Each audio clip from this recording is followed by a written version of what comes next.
They said the mountain was hollow, not with caves, nor with tunnels carved by water or time, but with something deeper, a space that was not truly space, a breath that was not truly air.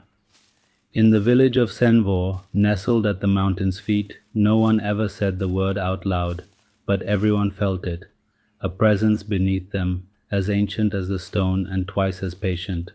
On certain nights, when the mist came down early and the trees stood too still, a sound would rise through the soil, not like thunder nor like wind. It was the kind of sound that had weight, a slow, dragging inhale followed by a deeper, longer exhale, like a dying god trying to breathe through stone. It was said to be the furnace below, not fire, not heat, but something that fed on what fire left behind, on the smoke of memory, on forgotten names. Talon was only 15 when he heard the breath for the first time with his own ears. He had been dreaming of running, through forests he didn't remember, past people he didn't know, all fleeing from a sound they couldn't escape. And when he woke, the sound hadn't stopped. It was real, it was here, a steady, echoing rhythm, deep in the bones of the earth, the kind of breath that could bend a tree before it touched a leaf. He got up and stepped outside into the fog. The world was quiet in a way it never had been. No crickets, no dogs, no wind, only the sound. A long, slow breath, as if the mountain had lungs and was remembering how to use them. At the edge of the village stood an old gate no one crossed, made of blackened wood and tied with bells that never rang. Talon passed it without thinking. The breath was calling him, not in words, not in any voice, but in the way it matched the rhythm of his heart, as if it already knew him. He walked into the woods, feet bare against the cold soil. Mist gathered around him, thick as wool, heavy with a smell like burnt stone and old ash.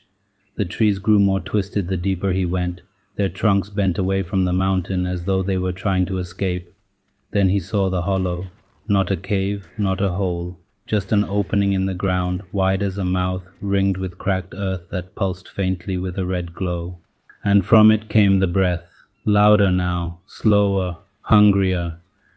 He stepped toward it and something shifted, not in the earth but in his memory. He couldn't remember what his mother's voice sounded like. He blinked. He couldn't remember the name of his first friend. He knelt at the edge of the hollow. The breath spilled over him like heat from a dying fire. Inside there was no light, only depth, an endless dark, pulling softly, and he heard it, not aloud, but within him, a voice made of smoke. "Give me what you do not wish to carry." Talon tried to stand. He couldn't. His limbs were heavy, filled with fog. He felt the pull, not on his body, but on his self, his stories, his dreams, his face. "You are full of sorrow," the breath said. "Let me take it, let me unmake you." Tears streamed down his cheeks, not from fear, but from forgetting. He couldn't remember why he had come. He couldn't remember his own name. Then, from deep in his pocket, something sharp pressed against his skin, a charm made of bone and string. His sister had made it long ago. He didn't remember her name, but he remembered the laughter when she tied it to his belt, the way her eyes lit up when he promised never to lose it. He gripped it tightly. A name came back, his own, Talon. The world snapped back into place, not all of it, but enough. He stood, breath shaking, and screamed into the hollow. "You cannot have me." The breath paused. The fog recoiled. A rumble followed, low and pained, like the first breath of something that had forgotten how to feel. Talon turned and ran. The woods felt less dark, the trees less bent, and as he reached the gate the breath fell silent behind him. He never spoke of what he saw, but every year, on the same night, he would walk to the edge of the village and stand beside the black gate. And when the mist came, and the breath rose once again from the hollow earth, he would hold the charm in his hand, whisper his name, and remind the mountain that he was still whole, still remembered, still himself. Moral of the story: even in the deepest silence, even when the dark offers comfort in exchange for memory, hold fast to who you are. Sometimes the smallest memory is enough to hold back the void. They say the moor breathes, not with wind and not with weather, but with something else entirely. Something old, something buried, a thing that was never meant to sleep but did. and now dreams through the earth like a giant exhaling under layers of soil and sorrow. The people of Brelwick never go near the moor at night. By day it's just bog and bramble, a cold, wide stretch of green-grey emptiness, flat as still water. But after dusk the fog thickens like breath on glass. The air turns still, and then comes the sound, slow, guttural, low enough to stir the roots of your teeth. A breath, they say, not made by any beast or storm, a breath made by the land itself. It doesn't blow. It draws in, long dragging inhales as if the world is sucking in the dark, and anything left standing on the moor is taken with it. No one ever returns. That's why when Lyra went missing they stopped searching after the first night. They said the moor had taken her, that there was no sense in calling her name.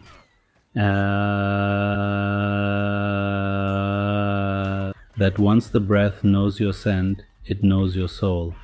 But her younger brother, Corwin, didn't believe it. He was only 13, all knees and elbows, with a voice still catching between boy and man. But he had seen Lyra's coat on the hedge that morning, the red one with the black buttons. He had touched the hem, still damp with mist. That meant she had tried to come home. She hadn't run away. The moor had swallowed her, but not all of her, not yet. So Corwin waited until the village was asleep, then slipped through the stable yard, past the silent carts and shuttered windows. The night was sharp with frost, the grass silver with quiet. In the distance the moor stretched out like a sleeping giant, shrouded in low fog, utterly still. The moment he stepped past the last fence, the air changed. It was heavier, wetter. He could feel it in his lungs, not like breathing, but like being breathed. Each step into the mist felt wrong, like the world was softening beneath his boots, like it didn't want to hold him. The moor was listening. Then came the breath. It rose all around him, thick and slow and full of pressure. A vast inhale that made the air ripple, and then silence, deep and waiting. He stopped walking. There, ahead of him in the mist, stood a crooked shape. Not a person, not quite. It was too tall, too thin, its head tilted at an angle no neck could manage. Its arms hung low, knotted and long like willow branches. The breath returned, louder now, closer. The shape did not move, but the fog around it twitched, like it was alive, drawn toward the thing like dust to wind. And then Corwin heard her voice. "Corwin," it whispered. It was Lyra, come closer. He took a step forward, then stopped, because the voice was wrong. It wasn't scared, it wasn't tired, it was hungry. The shape began to shift, unraveling like smoke, face pulling apart like torn paper. He saw her eyes, his sister's eyes, staring out from something else. Trapped, flickering, and the breath spoke again, this time not in her voice, but in a deep and terrible tone that echoed inside his ribs. "Names are heavy. Let me hold yours." He stumbled backward. The ground beneath him rippled. The fog curled around his legs. He could feel it now. The breath wasn't just in the air. It was pulling him, pulling his name, his self, his shape. Everything he was began to unravel. Then, inside his coat, he felt something hard against his chest. A small wooden toy, a horse. Lyra had carved it for him when he was 6. Its legs were chipped. Its ear had broken off. But he'd kept it. Always. Quietly. He held it now, and he remembered the day she gave it to him, the sound of her laugh, her voice when she told him to take care of it like a knight would care for his steed. The promise they'd made, hand to hand, "Don't forget me." He gripped the toy, and he shouted her name. "Lyra," the shape screamed. It wasn't a sound, it was absence, tearing through the fog like wind through ashes. The mist recoiled, the breath stuttered, the shape trembled and cracked. Corwin stepped forward, holding the toy high. "You can't have me," he said. "You can't have her." For a moment the moor was utterly still. Then the fog began to fade, slowly, curling back into the ground like smoke sucked into a dying fire. The shape shrank, collapsed inward, and standing where it had been was Lyra, pale, shivering, eyes wide, but alive. He ran to her. She didn't speak, just clung to him like he was the only solid thing in a world that had gone soft. They walked back through the mist as dawn stretched over the hills. The breath did not return. The moor was quiet, and it has stayed quiet ever since.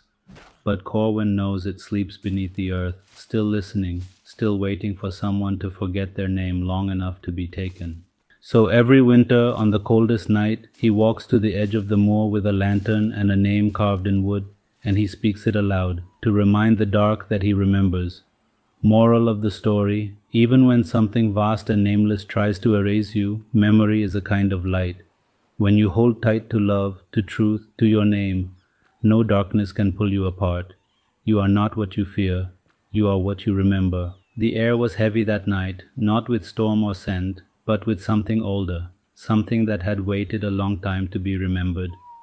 Beyond the village of Elba's Gate, where the hills fell into a wide, open stretch of land called the Vale of Hollow Winds, silence had started to move like a tide.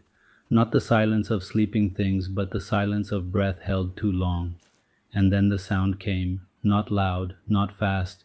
It began like a whisper in the ground, rising through the soil like a memory. It was a sound that didn't belong to the living or the wind, slow, wet, and impossibly deep. A breath, long, wide, wrong, like a mountain breathing beneath its roots, like something buried trying to rise not with rage, but with hunger. Most in Elba's Gate had learned not to speak of it, not after what happened last time, not after the huntress's son disappeared, or the child who wandered too close to the edge of the vale and came back without his shadow. But there were always some who didn't know better.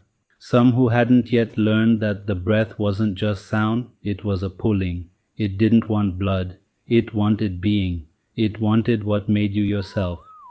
Seren was just 17, a boy with a quiet mouth and a gaze that always drifted toward the horizon like he belonged somewhere farther away. He had dreams he never told anyone, of black trees growing from silver lakes, of voices under stone, of his father's face, though he'd never met him. His mother, Mira, said Seren's father had gone into the vale when Seren was still inside her belly. Gone into the breathing dark one night and never come back. She never spoke his name after that. She never lit candles. She only said, "When the breath comes, keep your name close to your chest. Say it like a prayer." But that year, the breath came early. It came before the snow, before the leaves turned black with frost. Karen heard it while sitting on the old stone near the woods, watching the clouds slide across the sky. It came like a slow shudder through the soles of his feet, like a great lung beneath the world was filling again, expanding under centuries of silence. He stood without thinking. Something about it felt right, as if he had waited his whole life for that sound, as if the breath wasn't calling to take him, but calling him home. He didn't tell Mira where he was going. He just walked toward the vale, through dry grass and brittle stalks, under skies that had gone still.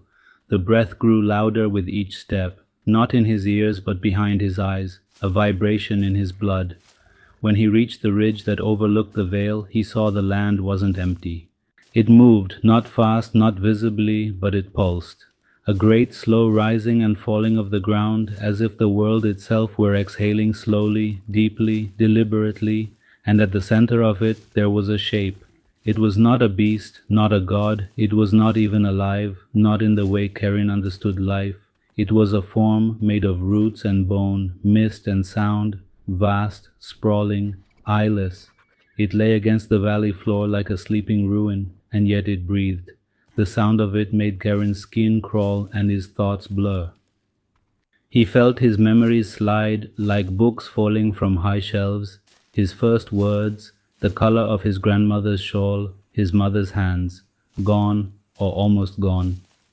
The thing shifted, not toward him, into him. It didn't move to chase, it had no need. It reached with sound, and sound became thought. Thought became unraveling, and then the voice came, not in his ears, but inside his teeth. "You are tired of being one. Let me take it. Let me carry what you no longer love." Karen fell to his knees. He was forgetting the shape of his own hands. The sound told him it would help, that he could sleep, that he could become part of the breath and never be afraid again.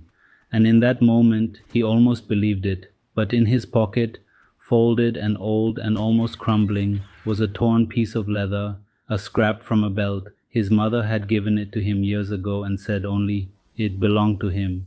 He never knew why he kept it. He never asked. Now he did. He gripped it tightly, and with it came the memory, not of his father, but of Mira's voice the night she had almost died of fever, whispering through cracked lips, "He walked into the breath to keep your name safe."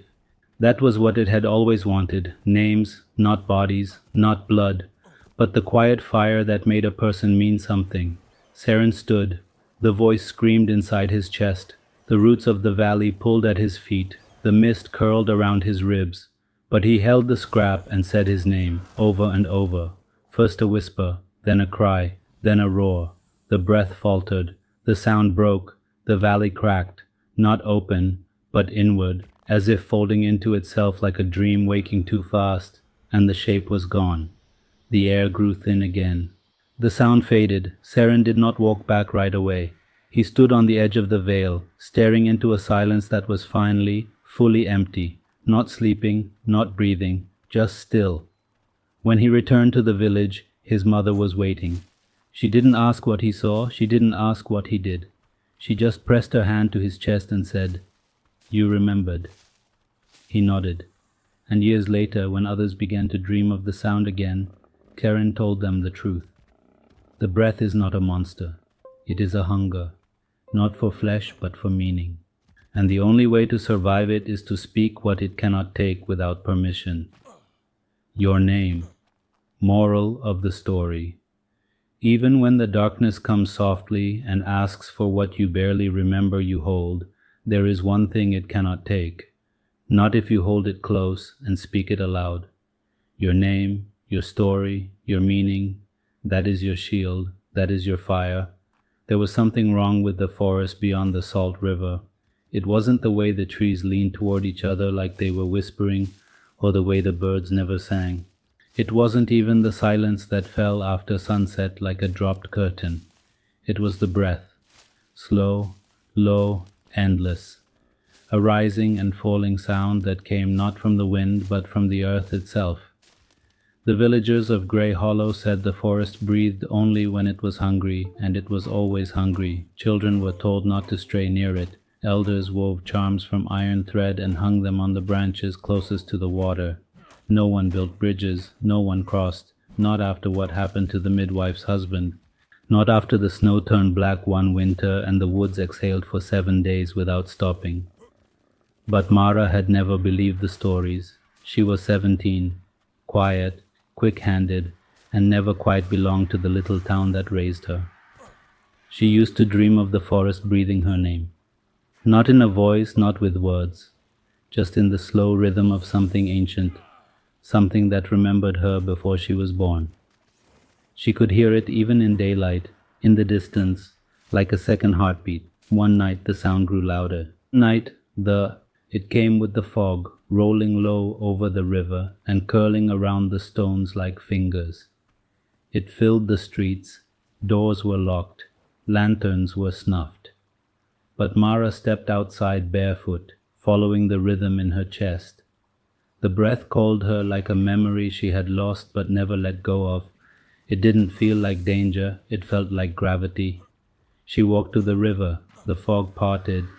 The water had stilled completely, as if even the current were holding its breath. Across the bank, the forest waited. Tall, black, silent, but not dead. She stepped in. The water was colder than she expected, but she barely felt it. The sound filled her bones now, warm and slow. When she reached the far side, she didn't look back. The forest welcomed her. It didn't speak. It didn't need to. The trees shifted subtly, bending toward her. The ground pulsed beneath her feet. She walked for hours or minutes. She lost track. Time melted in the mist. Her thoughts grew softer, lighter, like shedding clothes before sleep. Then she came to the clearing. There was no moon above it, no stars, just a single shape rising from the middle of the glade, tall, thin, not made of wood or stone. It breathed. That same slow rhythm, deeper here, stronger. The air around it shimmered like heat, though the night was cold, and it spoke, not with a mouth, not with sound. It entered her like a dream. "You have carried too much." She tried to reply, but the words didn't come. "Give it to me," the voice said. "Your name, your shape, the ache behind your eyes. I will hold it for you, and you will never have to remember again." She fell to her knees. The ground breathed beneath her. She felt herself slipping, not downward, but outward. Her memories began to unwind. Her mother's hands, the smell of wet clay, the boy who once braided her hair. All of it began to fade like breath on a window. The voice told her she was meant for this, that the forgetting would set her free, that she would become part of something vast and endless and beautiful. She almost believed it until she touched the ring around her neck. It wasn't beautiful. Just a bent circle of brass. Her brother had made it for her before he drowned. She'd worn it every day since.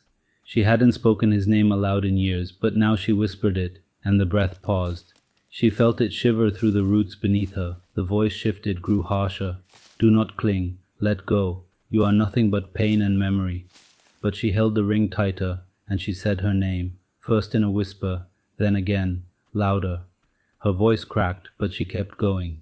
Each time she spoke it, something in the clearing pulled away from her. Each time she remembered something small, a song, a scar, a secret. The voice grew weaker. The shape began to fade. The ground stopped pulsing, and the forest exhaled, a long final sigh, then silence. She stood alone in the clearing. The mist had thinned. Above her, the stars returned. She turned and walked back the way she came. The trees no longer leaned. The river flowed again. When she stepped out into the grasslands, the sun was rising. Mara never told anyone what she saw. She only whispered her name to herself every night before sleep, and some nights when the wind was just right, she could still hear the breath across the river. But it no longer called her, it remembered, and it knew it could not take her. Moral of the story: no matter how softly the darkness speaks, no matter how sweetly it asks for your name, memory is resistance. What you carry, even the broken pieces, make you whole, and when you remember who you are, no silence can unmake you. The dunes were not quiet, they hummed, not with wind, not with heat, but with a sound that came from deep beneath the sand, a slow, hollow vibration like a drum echoing through stone. It wasn't constant.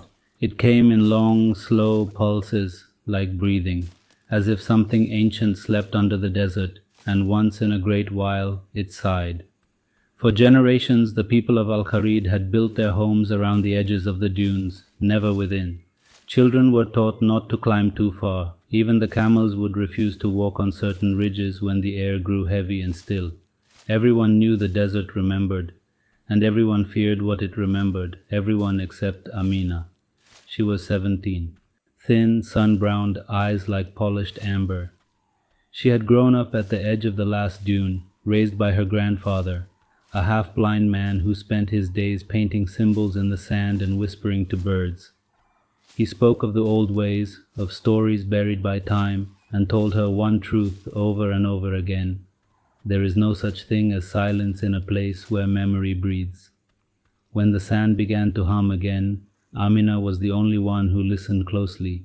Others shut their windows, lit blue lanterns, and muttered protection verses under their breath. But Amina went out into the wind. She followed the hum. It was stronger than before, deeper. It made the bones in her feet ache and her ears ring. As she crossed the outer dunes, the stars overhead blinked out one by one, like they were being swallowed by the sky. Still, she walked. Then she found it, a sinkhole, wide, silent, as if the sand had caved in to reveal a wound in the world. At the bottom of it stood a tower, not a building, not made by hands. It rose from the earth like a rib cage, curved and black, humming with that same breath sound. No sand covered it. It had waited. Amina climbed down. The breath grew louder with every step. It vibrated against her chest like a second heartbeat. When she reached the base, she placed her hand on the surface of the dark spire. It was warm, and it spoke, not in words, not in language. It entered her skin like water soaks into cloth. You are hollow with questions. She shivered. Let me fill you. Let me make you more than memory. The hum thickened. she saw visions, not of the past, but of forgetting. Her name slipping from her tongue, her voice disappearing, her body rising and unraveling like smoke in wind. She felt a strange peace. The tower promised no pain, no fear, no loss. It would take all her weight and make her clean. She almost let go, but her hand brushed against her necklace, a thin copper chain, holding an old chipped bead. Her mother's, the only thing she had left, the only thing that hadn't been lost in the fire. The moment she touched it, she remembered her mother's laugh, the exact shade of green in her shawl, the lullaby that only came in half-hummed fragments, and she remembered her name, Amina. She said it aloud. The tower pulsed, the breath paused, a crack split the air. She said her name again, louder, forcing it through the hum. The tower shuddered. A sound like stones screaming filled the sinkhole. The air twisted, the ground split. But Amina stood firm. With every memory she pulled back, her grandfather's hands, the taste of spiced milk, the ache in her knees from climbing dunes. The tower lost shape. It shrank, it crumbled inward, it became nothing. The desert fell silent, true silence, for the first time in generations. When she climbed back up, the stars had returned. The sand was still. No more breath, no more hum, no more forgetting. Amina walked back to the village barefoot, the copper bead clenched in her fist. No one asked her where she'd been. No one needed to. They saw it in her eyes. The desert had spoken to her, and she had answered. Moral of the story: when the world offers to take your pain, be careful what else it takes with it. Your name, your story, your memories, even the broken ones, are what keep you whole. Remember them, speak them. That is how you stay free. It started as a whisper in the fog, not words, not breath, just a sound, deep, wide, heavy as the ocean before a storm. It moved low along the ground, clinging to stones, wrapping around old ruins like a lover returned too late. The people of Tarfan's Hollow stopped their work when the fog rolled in. Even the blacksmith let the iron go cold. It was said that the fog could make you forget how to find your house, or your name, or your own voice. No one knew where it came from, but the elders said it had been here before. The last time, whole families vanished in their sleep, their doors still locked, food still warm on the fire. Only the fog remained. They called it the hollowing, and it had returned. At the edge of the hollow, where the cliffs met the broken sea, there lived a boy named Rellan. He didn't speak much. Since the fever took his mother, he'd stayed mostly on the cliffs, carving seabirds from driftwood and watching the tide crawl in and out. People said he was odd, not cruel, not mad, just too quiet, like something had been left out of him. But Rellan listened better than anyone, and on the third night of the fog he heard the breathing, not his own, not the wind, something else. It came from the ravine that split the cliffside in two, a jagged mouth in the earth that no one ever went near. They said it was bottomless, that the sound of your own voice thrown into it would never come back. Now something was coming up from it. Rellan stood at the edge and waited. He wasn't afraid, not yet. The fog curled around his feet. The sound grew louder, not faster, just deeper, like something impossibly large, drawing slow, long breaths in the dark. Then came the scent, thick and metallic, like rust and burning leaves. It clung to his skin, crawled into his hair. His eyes watered, his teeth ached, and then he saw it. Not a beast, not a man, a shape. It moved without form, shifting with the fog, darker than the dark around it. Not black, not shadow, more like absence, like something missing. It didn't glow, it didn't scream, it simply breathed. And as it breathed, it undid. Rellan saw the rock beside him begin to flake into dust. The lichen crumbled, the grass bent and vanished, not scorched, forgotten, as if it had never grown there at all. The shape pulsed once and the breathing stopped. Then came the voice, not out loud, not in the air, but in him. You are tired. He blinked. You've carried too much. Let it go. His fingers loosened around the driftwood bird he'd carved that morning. The shape pulsed again. His memories thinned. He saw his mother's face, then lost it. He tried to remember the color of the sea that day, and failed. Let me hold your burden. Forget. I will keep you warm. You will never be alone. His knees buckled. The fog wrapped around his chest like arms. It didn't choke, it comforted. And Relen, for one terrifying moment, wanted nothing more than to disappear into it. But the driftwood bird was still in his hand, and something about it hurt, a splinter pressed against his palm. Small, sharp, real, and with it came a memory, not a voice, not a picture, a feeling. The way his mother had laughed when she'd seen his first carving, crooked and cracked, but his. The way she'd placed it by her bed, the way she'd whispered, "This is proof you were here." He held the bird tighter and spoke, "I am Relen." The shape froze. I remember. The voice pressed harder. "You are only pain. Let me help." But he remembered more. The salty bite of sea air, the rhythm of carving, the warmth of firelight on his cheeks. He began to speak it all, not as a shout, but a prayer. Every word was a light, and the fog began to tear. The shape howled, not with sound but with hunger, a soundless scream that cracked the stone and shook the cliff. But Relen did not stop. I was here, I am still here, and the shape broke. It shattered like steam into sunlight. The fog peeled back. The wind returned. The silence lifted, and the sea, eternal and wide, sighed like it had held its breath too long. Relen stood alone at the edge, holding the bird, his name still on his lips. He walked back through the hollow. The others never asked what he had done, but they left him driftwood by his door every morning after that, and no one ever again called him odd. They called him the one who remembered. Morale of the story: even when the darkness comes with gentleness, offering to carry your pain, never give it your name. What makes you suffer also makes you real, and when all else fades, memory is your light. Hold it. Speak it. That is how you stay whole. The marshlands of Ver were a place people only whispered about. Fog clung to the reeds like old ghosts, and the air always smelled faintly of copper and forgotten things. In the village of Darnwood, just beyond the reach of the black waters, the elders said the marsh could dream, and when it did, it called someone to it, sometimes a child, sometimes a fool. Once, it had called a priest. He'd gone walking into the swamp at dusk with a book in his hand and a prayer on his tongue, and nothing but his hat ever came back. No one knew what lived out there, but everyone knew it breathed, not like a man, not like an animal. It was something deeper, older, like the world had a second pair of lungs buried in the wet earth. The sound came at night, a low, slow pull of air that made windows rattle and candles go dim. It came only a few times a year, and each time someone vanished. This time it called for Leo. He was 16, quiet, with the look of someone always listening for a sound only he could hear. His father, a drunkard who cursed the fog, never noticed how still Leo grew when the breath came.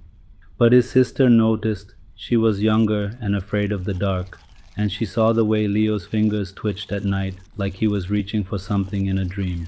When the breath came again, thick and heavy as smoke, Leo didn't speak. He rose from his straw bed, stepped into his boots, and walked outside. No one saw him leave. He crossed the meadow with only the moon to light his path. The fog swallowed him quickly. The further he went, the less the world seemed to belong to him. The air grew colder.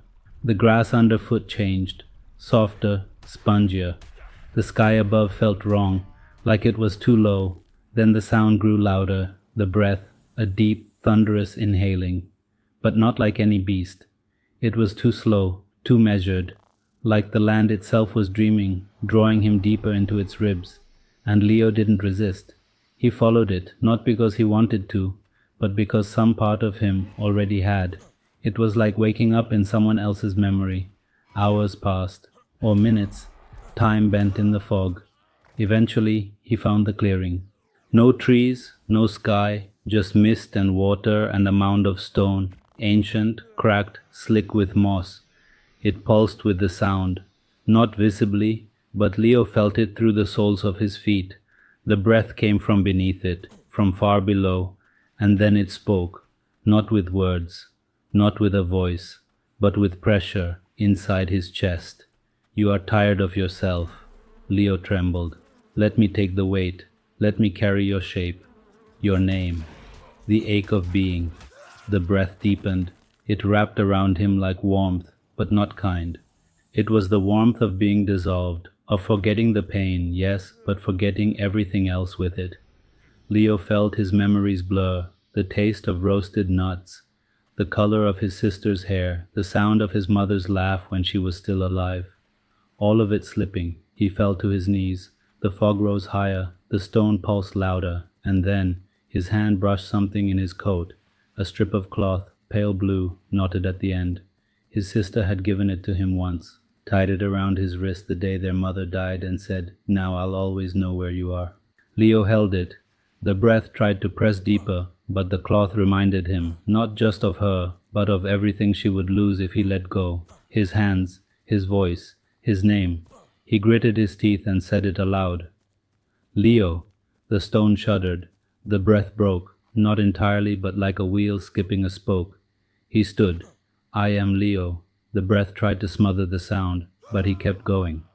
Every time he spoke his name, he pulled another thread of himself back from the fog.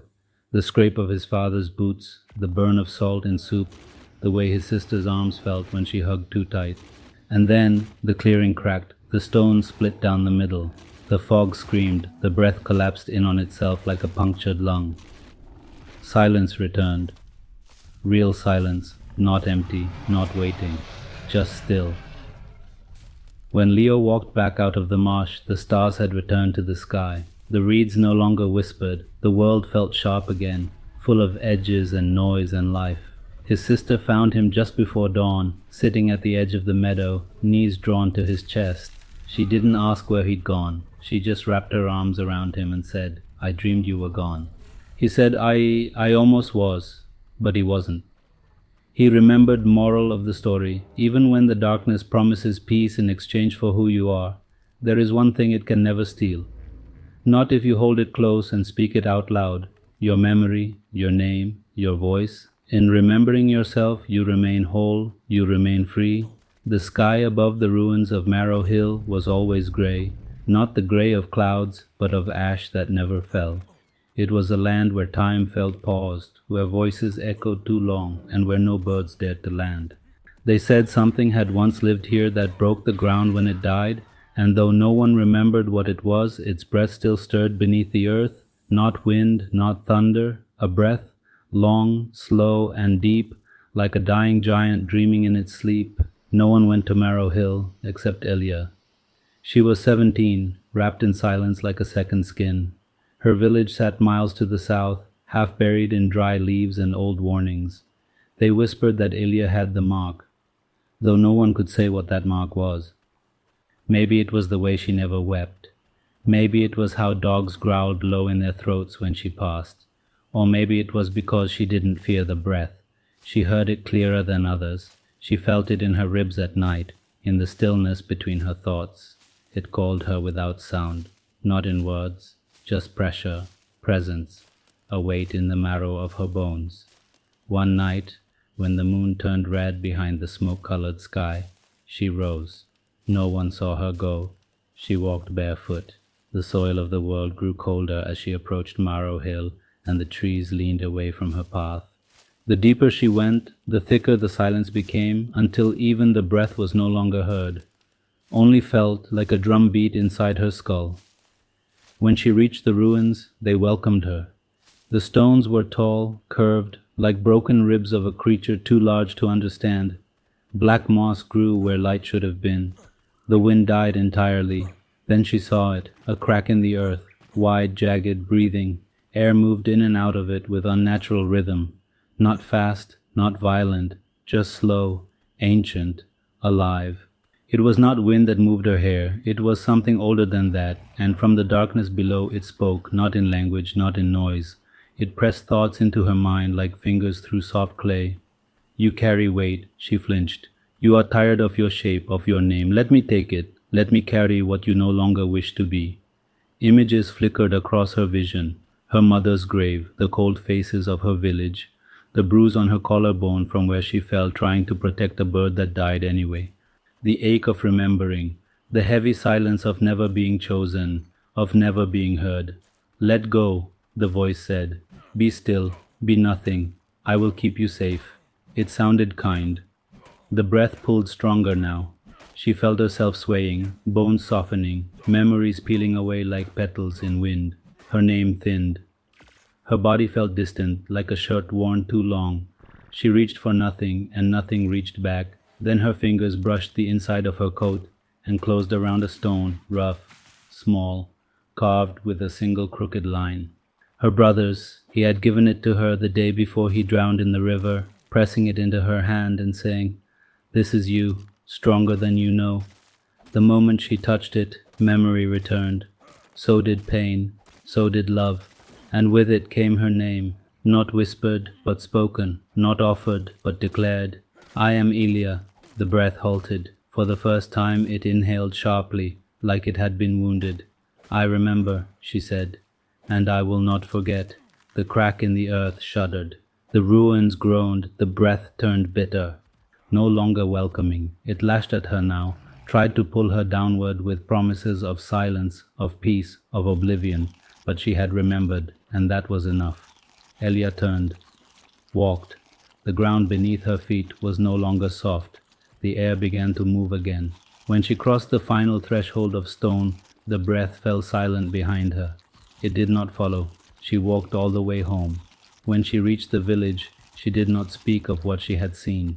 She simply sat beside the well, the stone still in her hand, and looked up at the sky until morning broke, not red this time, but gold.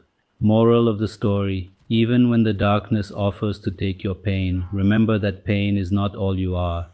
Memory is weight, yes, but it is also proof that you lived, and to hold on to it, to remember your name when silence calls, is to remain yourself, unbroken, alive, the forest of the last light. They said the forest had a heart, not a beating heart, not flesh and blood, but something older, deeper, a breath, a rhythm, a silence so vast it pushed every other sound out of your skull. In the village of Eldrin's Hollow, no one entered the forest of the last light after sundown. That was the rule, carved into stones, etched on doorframes. Even the children knew it, that if you stayed too long beneath the trees, the forest would remember your name. And once it remembered you, it would not let you leave whole. Talon didn't care for stories. He was 16, sharp-eyed and quiet, the kind of boy who listened to the world more than he spoke to it. His father, once a woodcutter, had vanished in the forest when Talon was only 7. No blood, no bones, just his axe leaning against a tree and his boots in the middle of a clearing. That was all they found. Talon never asked what happened. He just waited for the forest to answer, and one night it did. It started with a hum, faint at first, barely a thread of sound on the wind. But it grew. It came in slow, steady waves, like something massive breathing through the leaves. It wasn't wind, it wasn't animal, it was too large, too low, too alive. Talon heard it in his teeth. The village fell quiet, doors locked, candles doused, but Talon walked outside. He passed the edge of the fields and stepped beyond the last post carved with runes of warding. The air changed instantly. It didn't grow colder. It grew thicker, like he'd stepped underwater. Sounds muffled, colors dulled. Even the moon above looked dimmer here, and the breath continued, drawing him in. He walked for hours, or what felt like hours. Time bent between the trees. The breath pulsed stronger with every step, not from one direction, but from beneath. Like the roots of the world were sighing. Then he found it, a hollow in the earth, wide and circular, rimmed with blackened trees that had never known light. At the center was a stone, tall, thin, twisted like melted bone, and from beneath it came the breath. The voice came next. It wasn't loud. It didn't need to be. "You've brought your name." Talon didn't speak. "I remember your blood." The one who vanished. His father. The breath thickened. The roots in the earth shifted. The stone in the center throbbed like a wound. He asked to forget. I gave him peace. Do you want peace too? Talon felt his knees tremble. The breath was in his chest now, inside his spine. He could feel it replacing his own, telling his body it was tired, telling his mind it had carried too much. Visions came, of his mother, worn and silent, her eyes always staring at the tree line. Of the nights he went hungry so she could eat. of the whispers from villagers who said they were cursed. The breath whispered of release. Let me take it, let me hold what you carry. Let me erase the ache. He stepped closer to the stone. He wanted to say yes. Then his fingers touched the pouch at his belt. Inside it was a feather, small, blue-black, from the last bird his father had carved into the wood above their door. His father always said birds remember where they came from, no matter how far they fly. Talon held the feather, and the breath recoiled. Memory is weight, the forest hissed. Yes, Talon said, his voice cracked but clear. But it's mine. He took another step forward. The trees screamed. The breath tried to pull him under, through the soil, through the stone, through the past. But Talon dug his feet into the ground. He spoke his name, then his father's, then his mother's. He said them like spells. Like roots, the breath faltered. The hollow cracked. The stone split with a sound like thunder inside a closed mouth, and the forest exhaled. For the first time in years, the breath stopped. Talon stood in the silence. Above him the moon burned bright again. The air felt lighter. The ground no longer pulled at his feet. He left the forest as the sky turned pale with dawn. Behind him the trees didn't whisper. They remembered, but they did not follow. Moral of the story: when the darkness offers to carry your pain, it always asks for more than your sorrow. It asks for you. But if you can remember who you are and why your scars matter, no shadow can claim your name. The Ashwalker Inn, the northernmost part of the world, where the snow never melts and the sky hangs low with silence, there was a stretch of land no map recorded. The elders called it the White End, though no one had seen its true edge. Wind moved strangely there, in circles, and time did not pass as it should. Some said the land was wounded, others said it was waiting. In the heart of this white nowhere stood the ruined monastery of Hollow Ashes, a place older than memory, its tall black spires half buried in ice and sorrow. Few approached it, and those who did returned, changed, if they returned at all. It was said something lived beneath it, not a ghost. Not a god, a presence, one that did not speak but breathed, slow, thunderous inhalations that made the ground tremble, like an ancient invisible heart under the stone, as though the monastery itself had lungs and was still alive centuries after the monks were dust.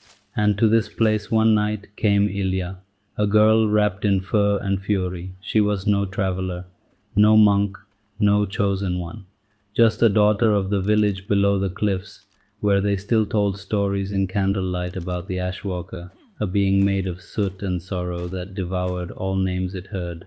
Her brother Marn had gone into the monastery the winter before. He had left no note, no goodbye, only his boots by the fireplace and a string of black beads that Ilya now wore around her wrist like a curse. They said he had been called, that some are chosen by the Ashwalker to become part of its breath. Ilya didn't believe in callings. She believed in loss. She believed in grief that calcified like frost in the chest. She believed in questions the world never answered. So she climbed to the monastery through a storm that flayed her skin, past trees bent like broken men, through snowdrifts that whispered her name too sweetly.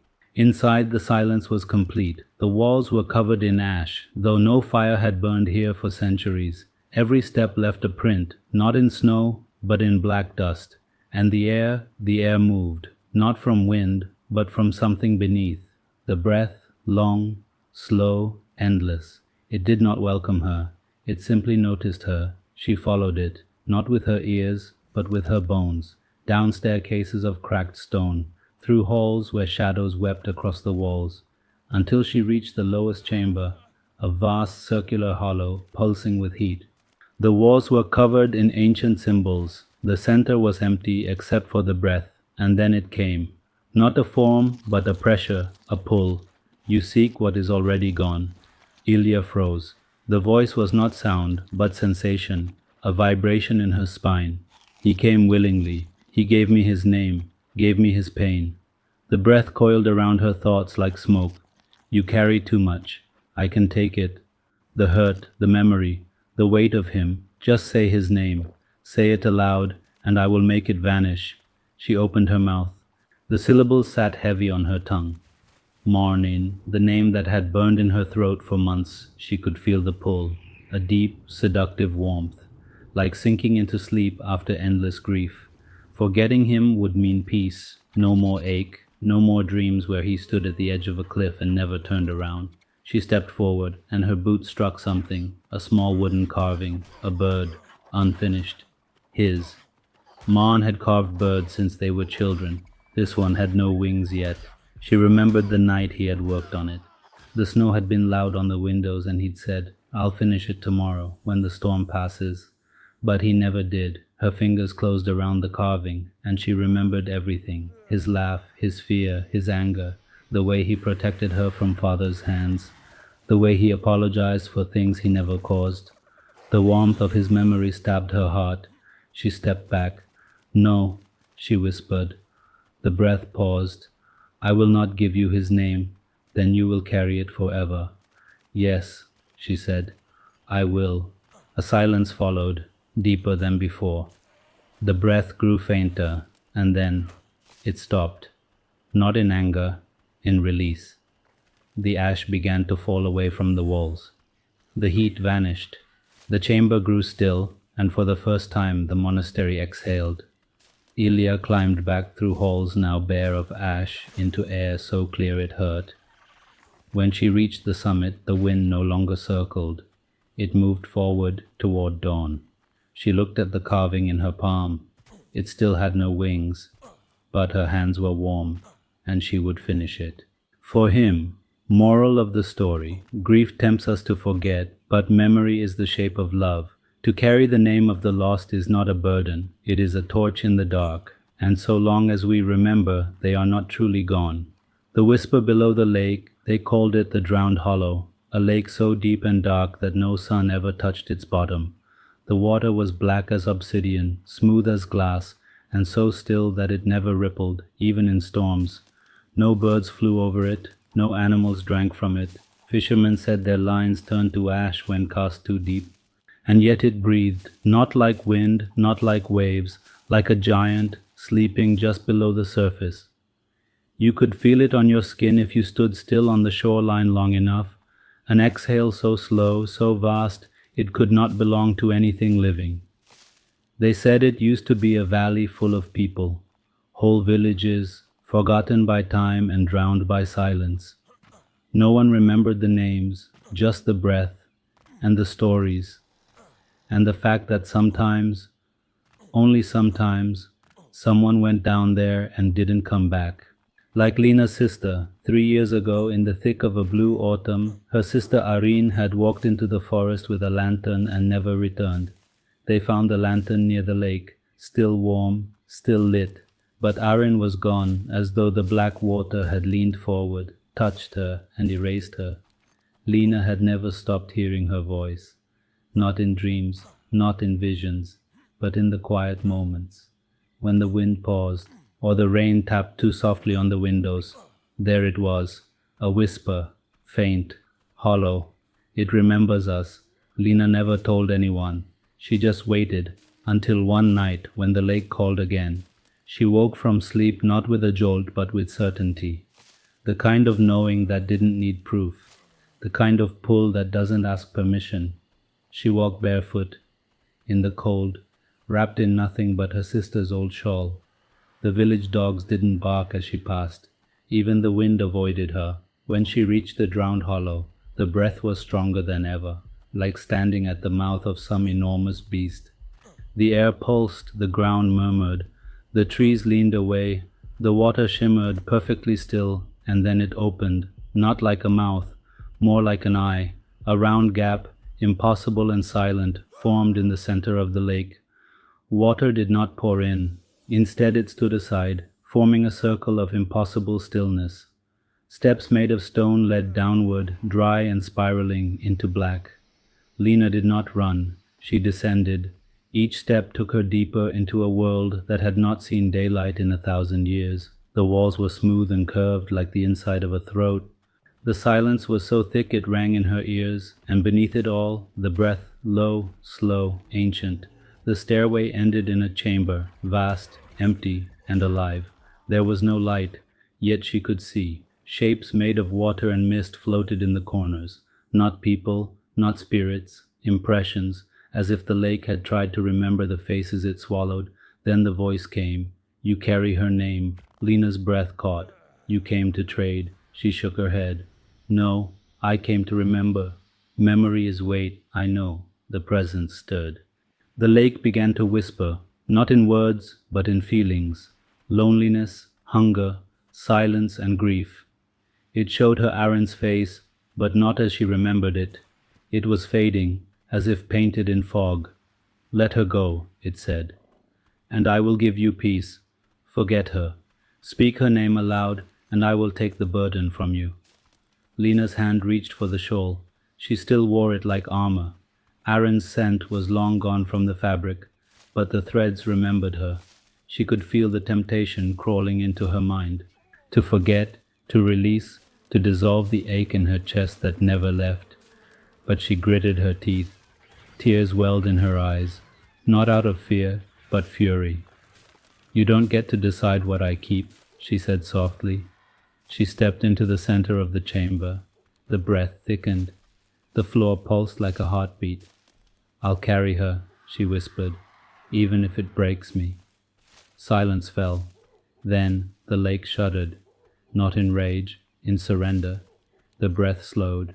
The impressions faded, and from the stillness rose a single sound, a voice gentle and clear. Aaron's voice. Thank you. Lena closed her eyes. When she opened them again, she was standing at the lake's edge. The sun had begun to rise. For the first time in 100 years, the drowned hollow rippled. Birds flew overhead, and Lena remembered everything. Moral of the story. The world will offer you forgetting as a gift, but to remember someone you lost, to hold their name, is an act of love stronger than any silence. Memory hurts, but it also heals. In remembering, we keep the ones we lost alive, not in shadow, but in light, the heart of the jungle. The jungle of El Shara was alive in ways most feared to understand. It whispered, it watched, it waited. They called it the breather, a force, a creature, a curse. No one really knew. But those who heard its breath, deep and ancient, never came back the same. It was said that the jungle had a heart, and that it pulsed not with blood, but with dread. In a hidden glade, surrounded by colossal trees and vines thick as serpents, a boy named Aaron lay unconscious. His ankle was twisted, his gear lost in a river hours earlier. He had been part of a scientific expedition, but the others had scattered when the sound began, an inhuman exhale that made the leaves bow and birds vanish. Beside him crouched a panther, not ordinary but spectral, with eyes like liquid moonlight. Her name was Nyari. She had once been a queen of this jungle, now bound by spirit to protect its chosen. The breathing came again, long, low, closer. The leaves did not move, yet the air felt heavier. Aaron moaned, opening his eyes. What is that? Nyari's voice entered his mind like a soft growl in the soul. It knows you are here. Aaron sat up with a wince. I have to move. I have to run. You must not. He looked at her, wide-eyed. Why? What is it? It does not chase. It does not kill from anger. It is drawn to motion, to fear, to anything that believes itself small. The trees around them stood still. Even the insects had gone silent. The breathing stopped. The silence was monstrous. Nyari stepped forward, placing her ghostly paw on Aaron's chest. You carry more than fear. You carry memory, fire, the voice of your people. You must not offer that to the dark. Tears welled in Aaron's eyes. He wanted to cry, to scream, to run. But he remembered what his grandmother had once told him during a thunderstorm. There is a stillness in you. If you find it, the world cannot unmake you. So he sat, even as something vast passed through the clearing, an invisible shape only marked by the way the moss trembled and the trees bowed in reverence. Aaron did not breathe. He became still as stone. Thought of rain, of warmth, of songs his mother once hummed while cooking lentils. The breath returned, fainter now, retreating, and then gone. The insects resumed their chorus. A bird cried far above. Life returned. Nyari bowed her head. You are no longer a visitor here, Aaron. The jungle has seen your stillness, it will remember. He stood weak but steady, and for the first time the jungle didn't feel like a threat. It felt like a test passed, a heart survived. Moral: not all dangers roar, some only wait for us to tremble. But those who stand in silence, who anchor themselves in stillness, pass through the storm untouched. The heart of the jungle, extended version. Velshara was not a forest. It was a memory of something older than gods. A place where the earth dreamed beneath moss and root, and where silence did not mean absence, but presence. The villagers at the edge of the jungle whispered legends into the night about a thing that breathed, not like lungs, but like mountains shifting, like ancient wounds remembering pain. They called it the breather, not a beast, not a spirit, something in between, something that waited for noise. They said, "It only comes when you forget who you are." Arun was 17 when he entered Velshara, part of a climate expedition mapping uncharted jungle territory. Curious, bright-eyed, too young to believe in whispered things. His father, a biologist, had told him science held answers to all shadows, but no science prepared Arun for what came after the third day. The river had risen too fast. The team was separated. Arun fell from the raft when the current changed direction without warning, as if the water itself had grown teeth. He washed up at dusk, scraped and shivering, somewhere deep, far beyond the mapped zones, where the forest grew too thick for satellites and the birds sang in a language no one had ever recorded. His ankle throbbed, swollen and red. He limped toward higher ground, praying for signal, for smoke, for anything human.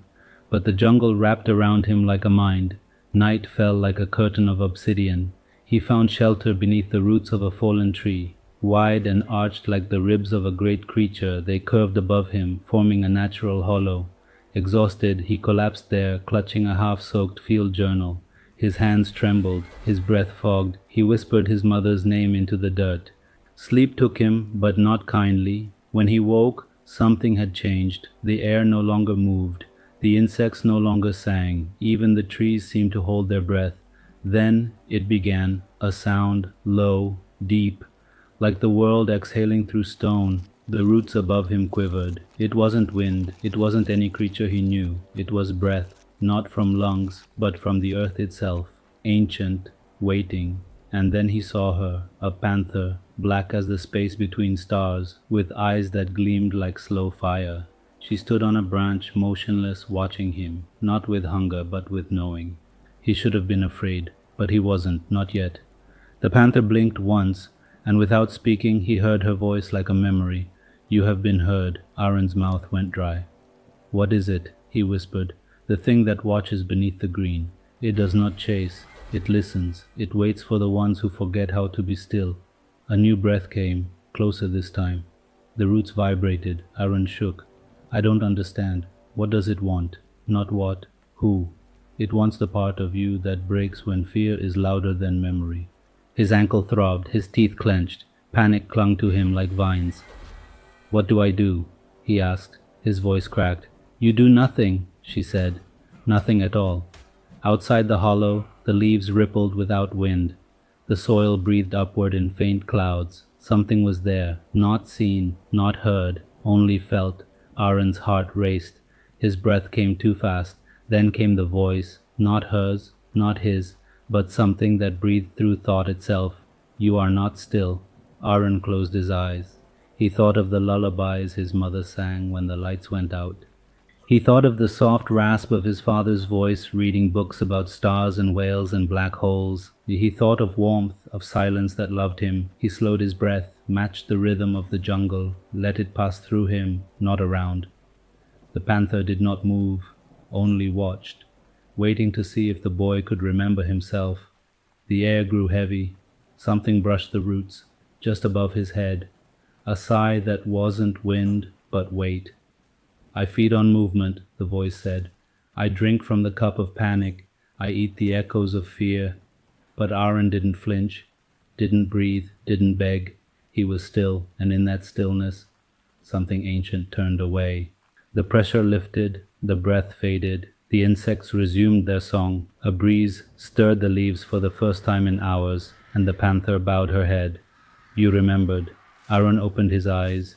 His body trembled, but not from fear, from awe. What was it? He asked. The panther looked into the trees, as if towards something only she could see. The jungle's memory. It tests those who disturb it, those who enter without silence in their hearts. You came as a stranger, but stayed as stone. It has passed you by. Aaron crawled out from beneath the roots. He stood slowly, pain still pulsing through his ankle, but something else moved in him now. Not terror, not pride, stillness. He would find his team. He would leave this place, but it would never leave him. Moral. Some fears cannot be outrun, shouted down, or conquered. They can only be witnessed with quiet breath and a steady soul, for in the stillness of our deepest fear, we find the shape of who we truly are. Ye heart of the jungle, extended atmospheric version, there are jungles. And then there is Velshara, the jungle that does not grow but remembers. It is not on most maps. Some say it shifts when you try to measure it, as if the land refuses to be known. Others say it was once a god that laid down to sleep, and what grew on its body was never forest, but flesh remembering breath. The people of the border villages do not speak of it after dark. The old ones leave bowls of salt and mirrors outside their doors, for fear of the thing they call Nei Ulath, the listener below. Not a monster, not a ghost, just the breath of the jungle itself. I, the boy who forgot to listen, Aaron Deshmukh, 17 and barely done with his second monsoon season in Delhi, was the youngest volunteer on the ecological survey team sent to Velshara. His father had once studied frogs near the forest edge. His mother was an ethnobotanist.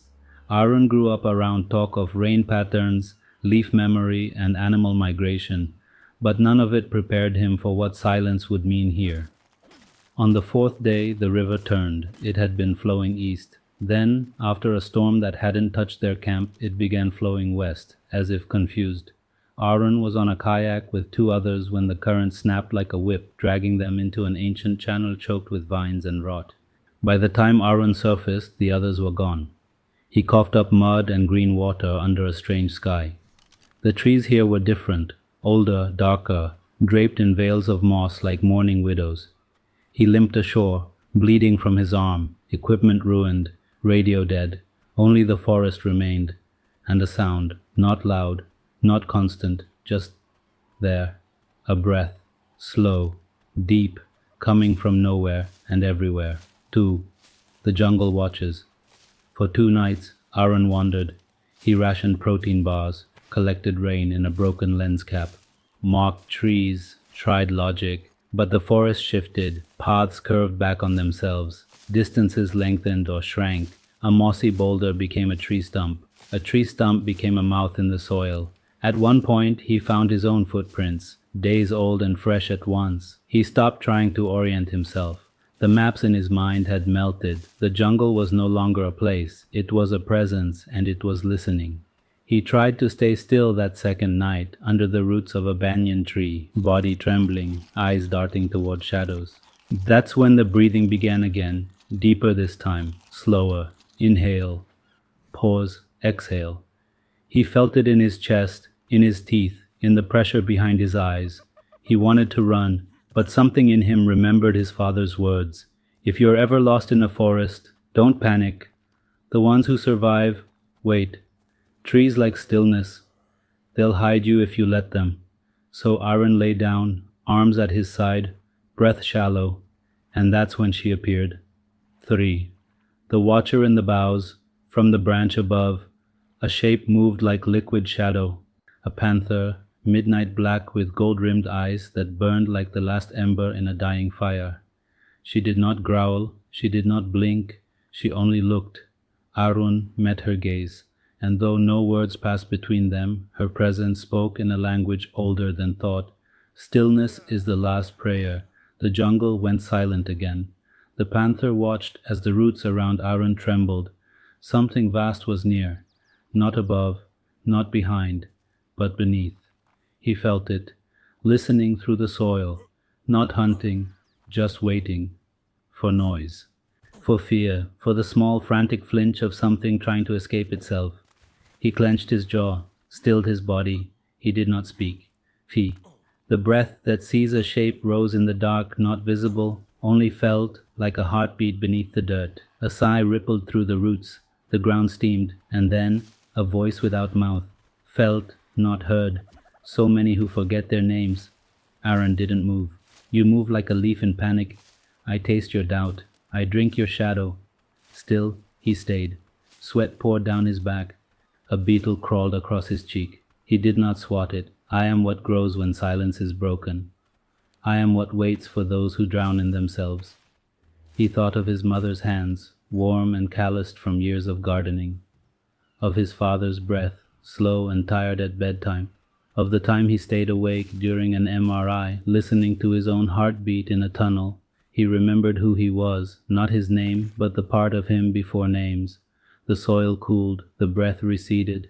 The panther blinked once. You have remembered, she said. And then she was gone. Bee. The path back morning came like a slow blessing. The light was pale, like tea left too long in water. Aaron rose. His ankle still ached, but the pain was his. The jungle no longer pressed against him. It walked beside him now. He found a tree scarred by a surveyor's knife, a sign of the old team, then a plastic ribbon fluttering from a branch. By dusk, he had followed their trail. 2 days later, he was back in camp. Muddy, silent. He never spoke of the panther, nor of the breath that listens. But he no longer feared silence, and sometimes, when his classmates at university grew loud with ambition and urgency, he would close his eyes, sit very still, and remember the jungle's breath. Moral. There are places in the world that do not want to be understood, only felt, and sometimes the only way to survive the deepest wild is not to fight it, but to become quiet enough that it forgets to eat you.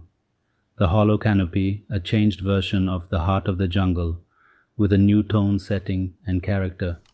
The descent Lucia Alvarez didn't mean to go missing. She just took a wrong step. One moment she was following Dr. Mendez's voice through the thick Amazon fog. The next her foot landed on a patch of moss that wasn't there yesterday, and the jungle opened like a throat. She didn't fall. She slipped, between moments, between sounds, and when she landed, somehow upright, everything had changed. The trees were taller, the birds were silent, and the air felt aware. Too, the jungle has no name. Lucia was a field biologist. She believed in things you could label: genus, species, elevation, coordinates. But nothing here had labels. The ferns grew in spirals she couldn't categorize. The canopy swayed in time with her breath. The light bled sideways. Even her watch ticked backwards for 10 seconds before stopping. The jungle was not a place, it was an intention, and she had entered it. 3. Eyes beneath the bark at night, the forest hummed. Not with crickets, but with secrets. Once she heard whispering beneath the roots.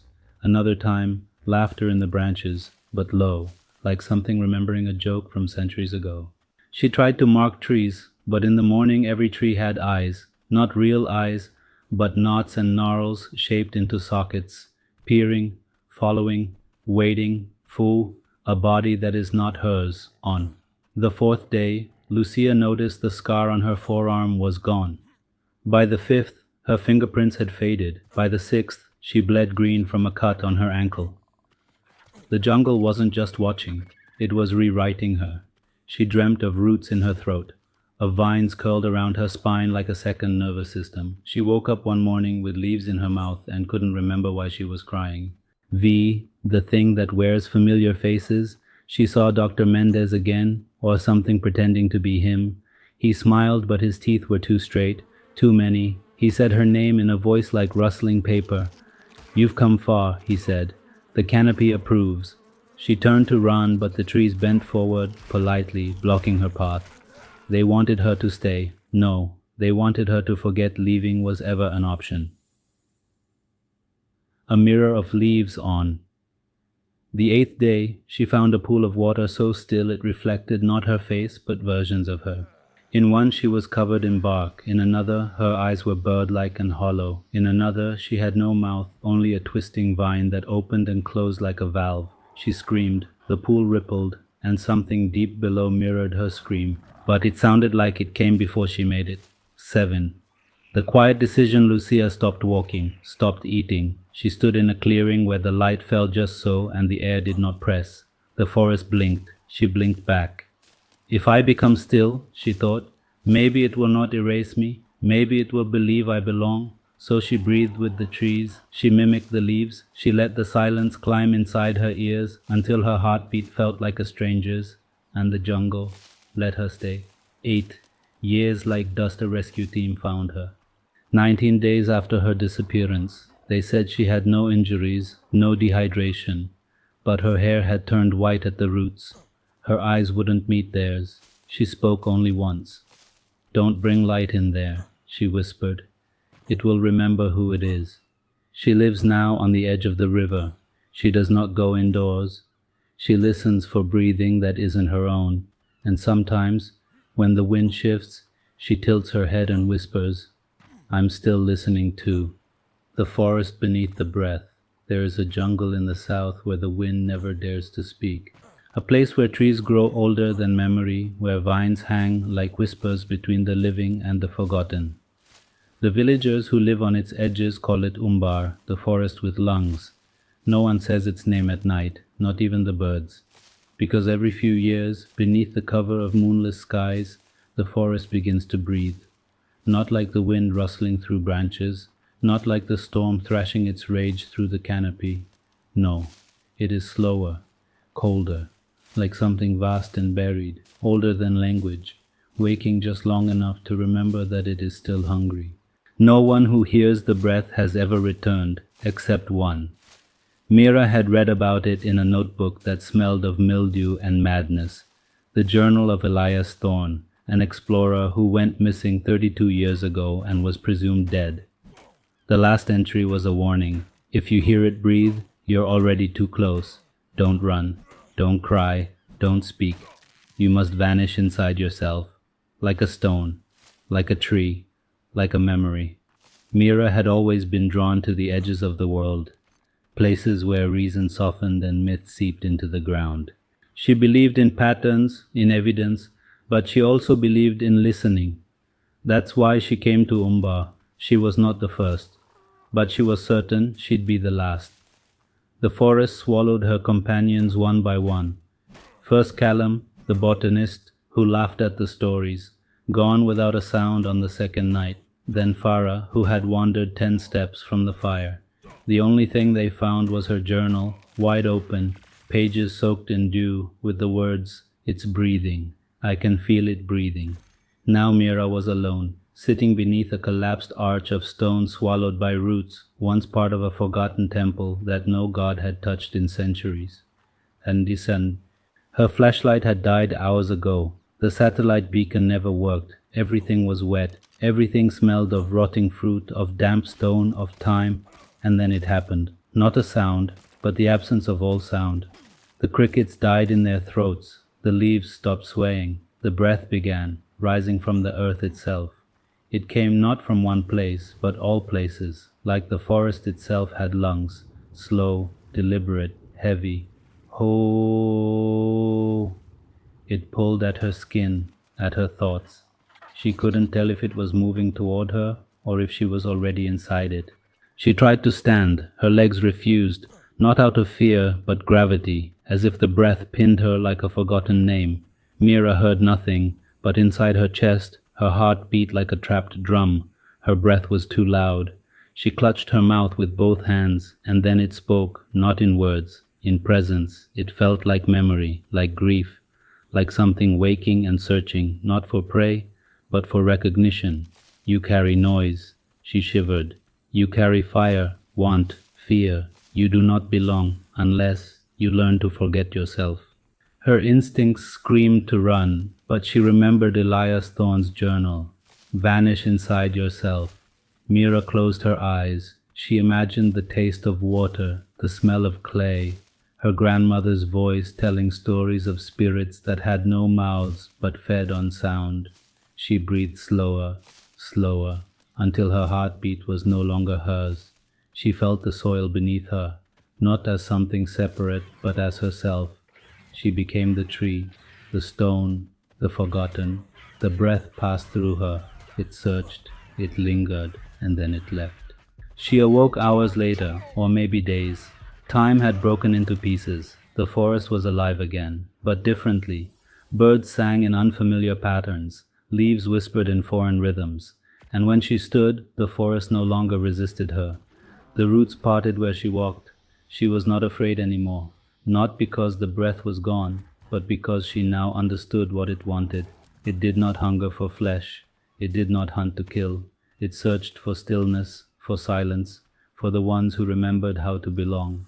Mira stepped through the underbrush, not as an intruder, but as a keeper of its rhythm. And when she finally emerged from the edge of the jungle days later, sunburned, silent, changed, she carried no maps, no samples, no proof, only one truth, that sometimes, to survive the ancient darkness, you must become a part of it, not through violence, not through running, but through stillness. Moral: the most dangerous forces in the world are not the loudest, but the ones that wait, and the strongest courage is not found in swords or speed, but in the choice to be still, utterly still, when the unknown arrives to listen. The forest that remembers. There is a place south of the map's last breath, a swath of green so dense it drinks the sky. No birds chart its shape, no wind dares its canopy. There are no paths, only whispers, words passed from the mouths of old women to their daughters in the hush before sleep. Do not go where the trees wear silence like a skin. They call it many names. Some say it is where the world ends. Others say it is where the world began. But all agree on this: the forest breathes, not metaphorically, not with the idle rustle of leaves or the sway of wind through branches. No, this breath is slow and deep, a tide drawn through the ribs of the earth itself, a breath older than memory, older than grief.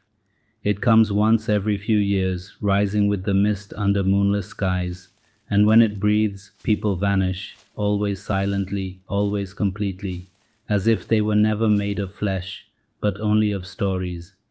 And when the forest exhales again, it remembers nothing, except one. Her name was Mira, and she came looking for the end of things. She was not the first to seek it. Others had come with machetes and cameras, data logs and blood-type bracelets. Most never returned. Those who did were not the same. Their eyes looked inward. Their voices were like broken radios, picking up signals no one else could hear. Mira came with less: no crew, no fanfare, no grant money or mission. Just a leather-bound journal wrapped in twine, a compass cracked at the rim, and a question burning a hole in her mind. Why does it breathe? The journal had once belonged to her uncle, Elias Thorne, lost 32 years ago in the green beyond all greens, a biologist, a rationalist, a man who laughed at ghosts. His last entry read, "If the forest breathes, it is not lungs you hear, but memory, and memory is alive. Memory is looking for you." The pages after that were blank, not torn, not ruined, simply empty, as if he had poured the rest of his thoughts into the soil. The jungle swallowed her gently. No sudden descent, no violence, just slow, unrelenting absorption. The sky vanished first, replaced by layers of moss and shade that shifted like old curtains. Then sound grew thin, birdsong faded to a distant echo. Her footsteps softened as the ground became sponge, then breath, then pulse. She tried to mark her path, but the trees rearranged themselves when she wasn't looking. She whispered to herself to stay sane. The jungle listened and listened and listened. She dreamt of eyes blinking open in bark, of her uncle's voice humming beneath her skin. Then, on the seventh night, the breath began. It was not wind, not storm, it was deep. It rose from the forest floor like steam, like morning, a hush that pressed against her chest and spine. Her breath became a trespass, her thoughts a shout. She tried to run, her body refused. The breath pinned her like a forgotten truth. She fell to her knees beside the ruins of some ancient altar half consumed by vines. Time buckled. She couldn't tell if it was dusk or dawn. The trees began to pulse, light and dark, as if blinking. Then came the voice, not with words, not with sound, but with weight. It pressed into her mind like a thumbprint on wet glass. You carry noise, you carry flame. You carry forgetting. Mira couldn't speak. Her tongue was stone. But her thoughts unfurled, raw and naked. I came to understand. I came to listen. The voice paused. Then listen. And so she did. For hours, for days, for lifetimes maybe. She sat at the edge of her name and listened. She heard the roots sighing with the age of water. She heard memories slithering between leaves, old arguments between raindrops and stone, lullabies whispered by dead mothers, the morning of stars long extinguished. She became empty. She became still. She became what the forest needed. The forest that remembers a story about forgetting the question and becoming part of the breath I. Before the green, they say there is a place where the earth forgets itself, a place so old it has no memory of the sky, where the trees no longer grow, they simply are, where moss hangs like prayer flags from branches that have never known axes, and the light filters in not as sun, but as remnant. This place is not on any map, though all maps remember it faintly, in the way margins bleed, in the way legends are drawn with a trembling hand. They call it the breathing forest, not for how the leaves rustle, not for the mist that rises at dusk, but because every few years it inhales, and when it does, the air thickens with something more than humidity. Roads curl like dying worms, birds fall silent, and people, fathers, daughters, hunters, scientists, vanish into the green, as if plucked out of the world by a hand that is not quite divine, not quite natural. They leave no trace, no cry, no thread, just silence, like a door carefully shut. Yuntoy. Her arrival was a kind of ending. Mira Thorne arrived on foot, with no fanfare, no colleagues, no camera crew, no expedition permits. Only a cracked compass, a satchel of dried roots, and a journal, leather-bound and worn smooth, like a river stone turned over by years of grief. The journal had belonged to her uncle Elias, 32 years vanished, presumed dead. But Mira had always wondered about the way her mother said his name, like a prayer, like a curse, as if she expected him to return not as a man but as a warning. Elias had been a botanist, a rationalist, a man in love with data, but his last notes turned strange, obsessive. He stopped measuring chlorophyll and began documenting dreams, wrote of voices in the canopy and shadows that do not follow light. His final line, "The forest is not a place, it is a mind and it remembers." Then, silence. 32 years of it. Mira had come, not to rescue, not to discover, but to understand, to know why people entered and why the forest never gave them back. And if she couldn't find her uncle, she thought, maybe she could at least find the shape of his silence. 3. The forest did not welcome her. It waited. The deeper she walked, the less the world obeyed its rules. Time loosened its grip. Morning bled into afternoon without color. Her watch stopped. Her body ached in ways she couldn't place.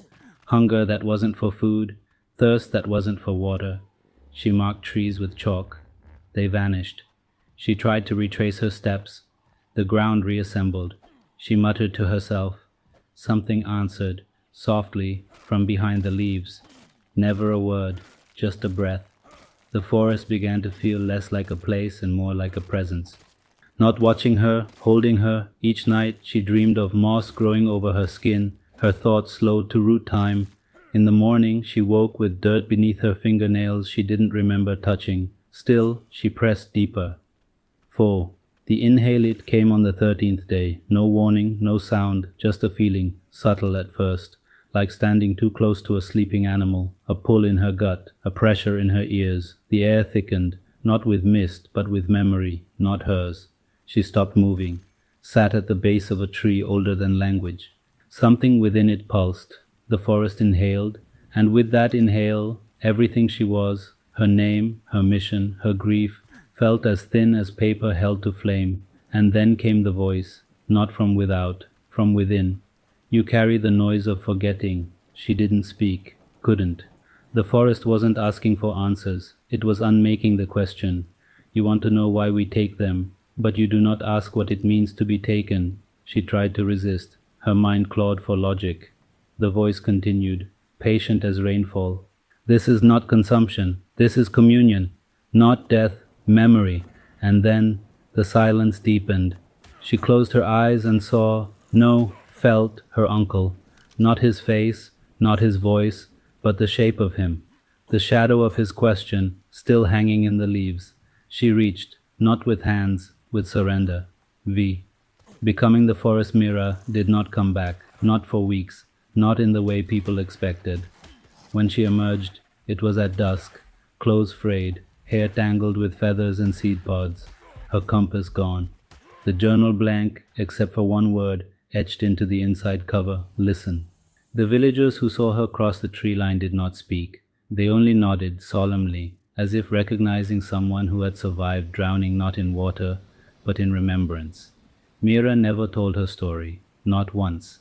Instead, she bought a small house near the edge of the woods, grew herbs that only flowered at night, never went far, often stood at her porch and watched the trees, the way some people watch the sea, expecting it to call them back. And sometimes, when the air was just still enough and the sky wore no moon, the forest would breathe again.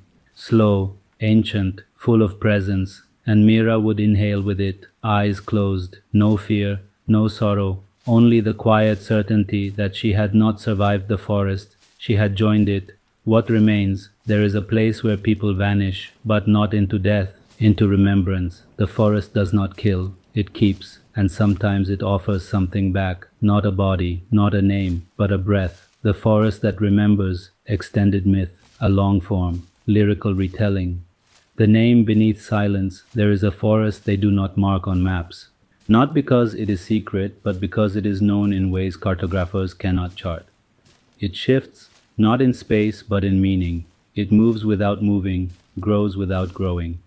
It is said to exist between one breath and the next, and to find it, you do not need directions. You need loss. The forest does not answer to science, religion, or desire. It is older than memory, but younger than forgetting. It does not welcome or warn. It simply waits, like a breath held in the lungs of the world, and sometimes it exhales. When it does, paths vanish. People lose track of time, and in some rare cases, of themselves. Stories reach villages of travelers who entered and never returned, not as skeletons, not as missing persons, but as silence. The kind of silence that creeps into a room long after someone has died in it. Locals have a name for it, Vestera, the breath wood, but most just call it the forest that remembers. Remembers what? They never say. 2. The woman who carried the Echo Mira thorn was not a seeker of myth. She was a historian, trained in the brittle certainties of archives and footnotes. Her hands smelled of dust, not soil. Her dreams were not filled with prophecy, but with citations left incomplete. Yet somewhere deep inside her, beneath the rational, beneath the lived, she carried a shape, a name unspoken in decades. Elias, her uncle, once a botanist, later a ghost. When Mira was 6, he vanished during a solo study in the Vestera region. No search team found evidence. His last field notes spoke not of flora, but of conscious topographies, trees that listened, soil that dreamed. He'd grown obsessed with the myth of the forest, claiming it was not just alive, but aware. People whispered that he'd gone mad. Mira's mother called it a tragedy. But Mira, she remembered the lullaby he hummed when he held her once, a song with no words but the rhythm of leaves in wind. She never stopped hearing it. Into the green years passed. She grew older. The ache didn't fade. It matured. Mira planned her expedition not as a rescue, but a return. To what? She wasn't sure. She brought little: dried food, field notebooks, an old compass that spun even before she crossed the tree line. And her uncle's journal, its leather worn soft, its pages filled with sketches that moved when seen from the corner of the eye. The day she stepped beneath the forest's boughs, she felt the air change. It was not wind, it was not pressure, it was attention. The trees leaned, the ferns curled toward her. The path behind her became less a trail and more a memory. It was not just where she had entered, it was when. In the Vest era, time runs like water across uneven stone. It pools, it turns back, it disappears entirely. Yes, days that drown. The first night passed like a fever dream. She woke to the sound of voices but saw only trees. When she spoke aloud, the air rippled, not in echo but in response.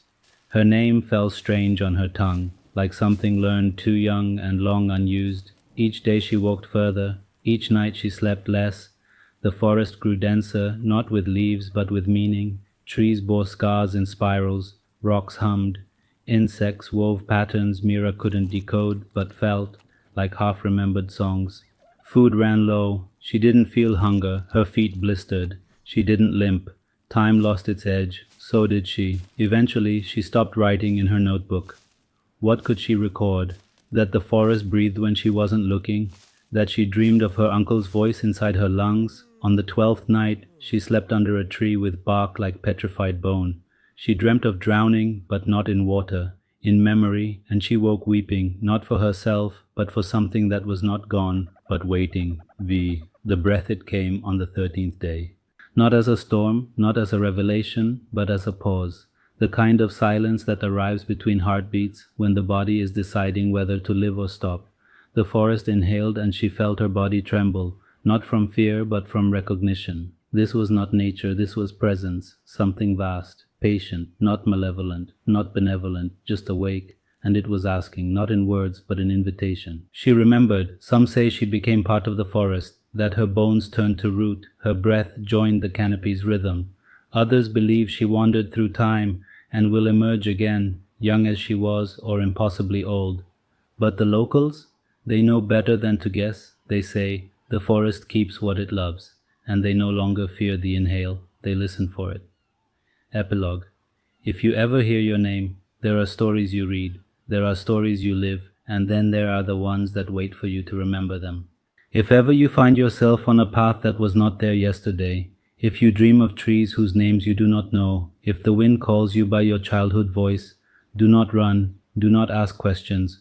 Close your eyes, breathe in, and if you're very still, you may hear her voice in the leaves. We are not lost, we are becoming. The forest that remembers, rewritten, a tale rewritten in shadow and fog eye, a place that knows you. It doesn't appear on any map. Not anymore. Once, perhaps, it had a name, etched into brittle parchment, whispered between trembling cartographers, but that name has been forgotten. Or eaten. Locals call it many things. The Shadow Grove, the Memory Mire, the Murmuring Wood. But if you speak with the oldest among them, those who remember the taste of coal smoke and winter bones, they will not say its name, not because they can't, but because it might answer. They say the forest knows you, not in the way a hound knows its master or a mother knows her child. No, it knows you like a wound knows the blade, like a mirror knows what you won't look at, and it waits, always waits, quietly, politely, like an open door you've passed 1,000 times before realizing it never had a frame. And it remembers, especially the parts of you that don't, too. The last letter before he vanished, Adrian Wren sent a letter. Not to anyone he loved, not to a university or a magazine. No, he sent it to a stranger, a woman who had once written a skeptical article about forest mythologies and neural entanglement. Her name was Lyra Vale. She had forgotten the article completely until the letter arrived. 3 pages, neatly typed, ink that smelled faintly of iron. It read more like a confession than a report. The forest is not haunted. It is hungry, but not for flesh. It devours certainty, language, selfhood. It does not lie. It makes you forget how to speak truth. I fear I am already part of it. The dreams have started again. Tell no one. Burn this letter. She didn't. Of course she didn't. 3 days later, she was on a train headed north, a backpack at her side, a storm chasing the horizon. 3. Entry. There is no marked threshold.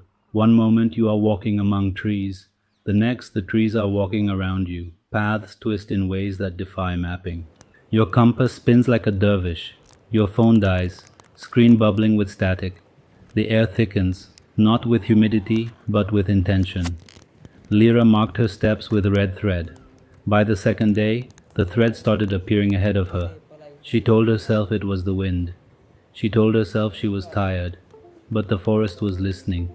At night she dreamed of someone standing just out of view, whispering her name backwards. Each morning she woke with soil beneath her fingernails and the taste of moss in her mouth. She began to forget the shape of her apartment door, the smell of coffee, the feel of her own handwriting. She tried to hum a song she once knew. The tune vanished mid-note. 4. The reflection. Beneath, on the seventh day, she found a pool, still, black, a mirror not of light but of memory.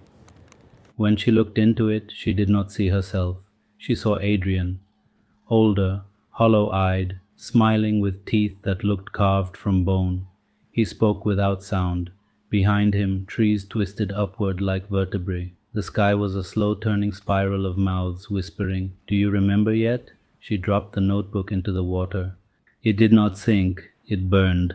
Be becoming. The forest does not keep time, it eats it. Days became hours, hours became years. She walked until her legs no longer belonged to her, until her name tasted foreign, and then the forest spoke, not in words, but in absence, the same way a house speaks when everyone has left it, the same way grief speaks when no one else remembers the name of the dead. It offered her a choice, to leave as a stranger, hollow and broken, carrying nothing but fragments of what she once was, or to stay, to stop searching, to let go of the shape called Lyra Vale. She did not answer with words. She stepped forward. The forest opened. See. What is left a year later, a boy from a nearby town went missing. They found his dog outside the tree line, howling at nothing. When they searched, they found no tracks, no signs, just a small silver locket hanging from a branch. Inside was a scrap of paper, written in trembling hand. I remember now. Some say Lyra became the forest's mouth, others say she dissolved, like ink in rain.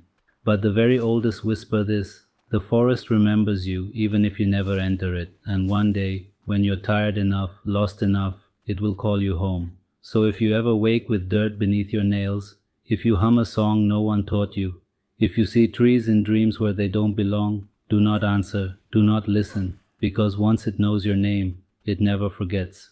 The forest, that remembers a tale of return, of forgetting, and of what calls us backy. The place between maps, there is a forest where the world begins to soften. Not all at once. It starts with the light, it turns amber at noon as if filtered through honey. Then the sound begins to change. Bird song becomes more deliberate, more melodic, like a memory you didn't know was a lullaby. And then the air. It smells of rain, always, whether the sky is clear or not. Rain and something older, petrichor. Earth turned by time, bark that has stood still long enough to feel the seasons brush past like ghosts. This forest does not appear on maps, or rather, it appears, but not for long.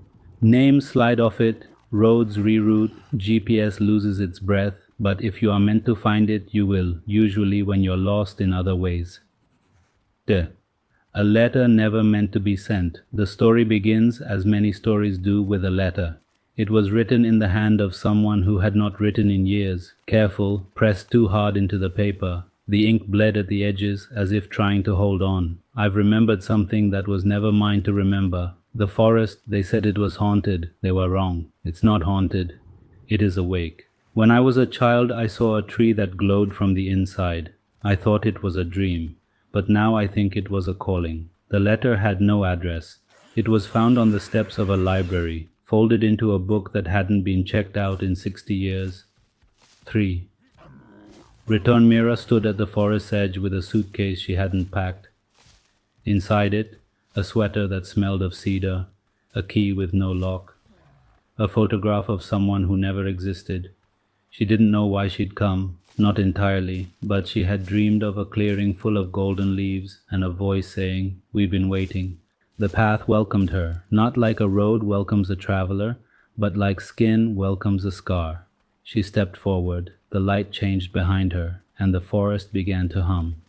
4. The way it moves, time folds here. Mira walked for what felt like hours, but moss grew over her boots as if she'd stood still for days. Flowers bloomed in her footprints. A fox watched her with eyes the color of dusk, then vanished without moving. The forest is not silent, it is layered. Wind sighs through canopies that seem too high to be real. Leaves fall upward, roots pulse faintly beneath the soil, and sometimes, when she turned too quickly, Mira caught sight of a shape, not quite a person, not quite a shadow, mirroring her movements with perfect grace. The tree.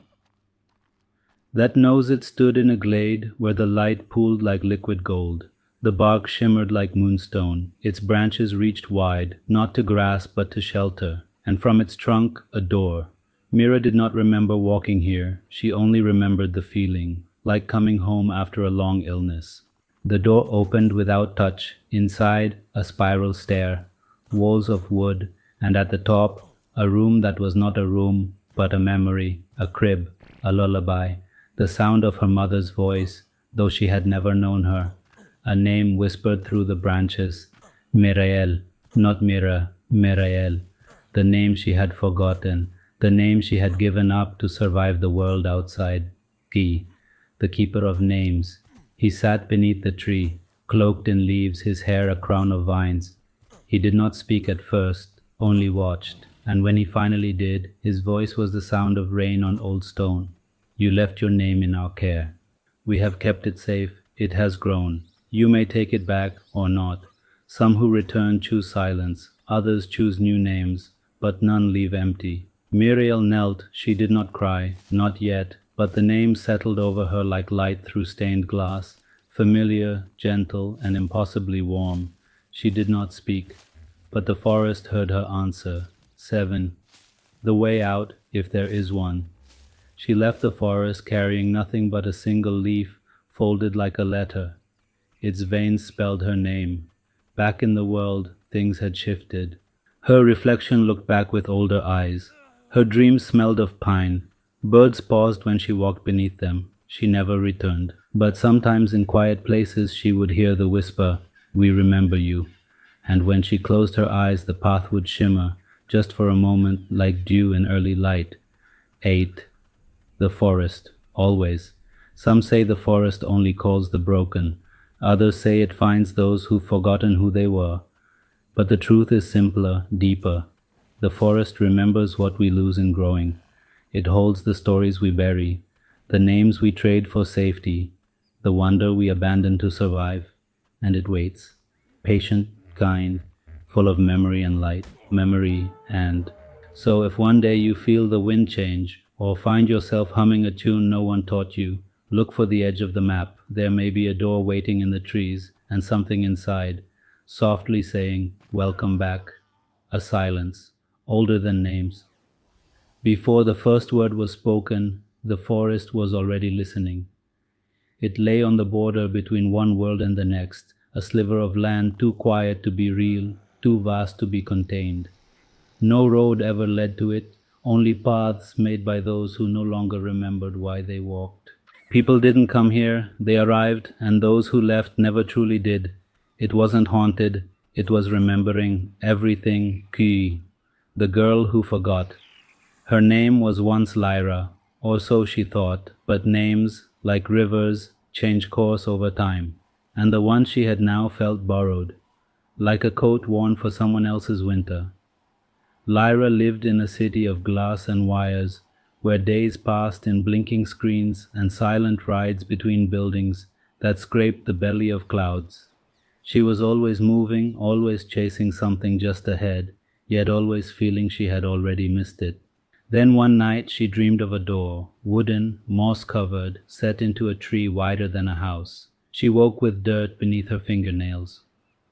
The next night the dream returned, but this time she could hear something on the other side, a voice low and old as stone, whispering, "You left yourself behind."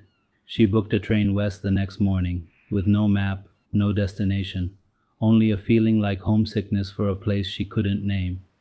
3. The forest opens. She found it at dusk, not by chance, but by surrender.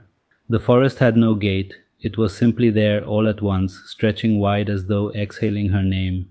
The trees were impossibly tall, branches braided with light, their trunks furrowed with scars that looked like script. Birds did not scatter when she passed, they watched. The path beneath her boots was soft, layered with leaves in colors no season had a right to claim. Copper, violet, ash blue. The scent of something sacred rose from the ground, not rot, but remembrance. As she stepped into its hush, the world behind her fell away like a coat too heavy to wear. Iffy. The memory beneath her skin time works differently under the boughs. Hours stretched into something pliable. Her watch stopped ticking, and yet she aged, though not in ways she could see. She slept once, maybe twice, by a river that whispered lullabies. She drank from a spring that tasted of honey and stone, and the longer she walked, the more she began to notice. The forest knew her. It whispered her laughter back at her in the rustle of leaves. It shaped the wind into melodies she'd hummed as a child.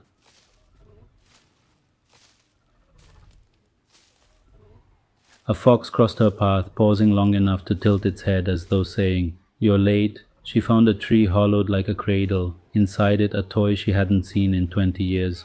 She began to remember things that hadn't happened, or maybe they had, and the forgetting had been the dream. V.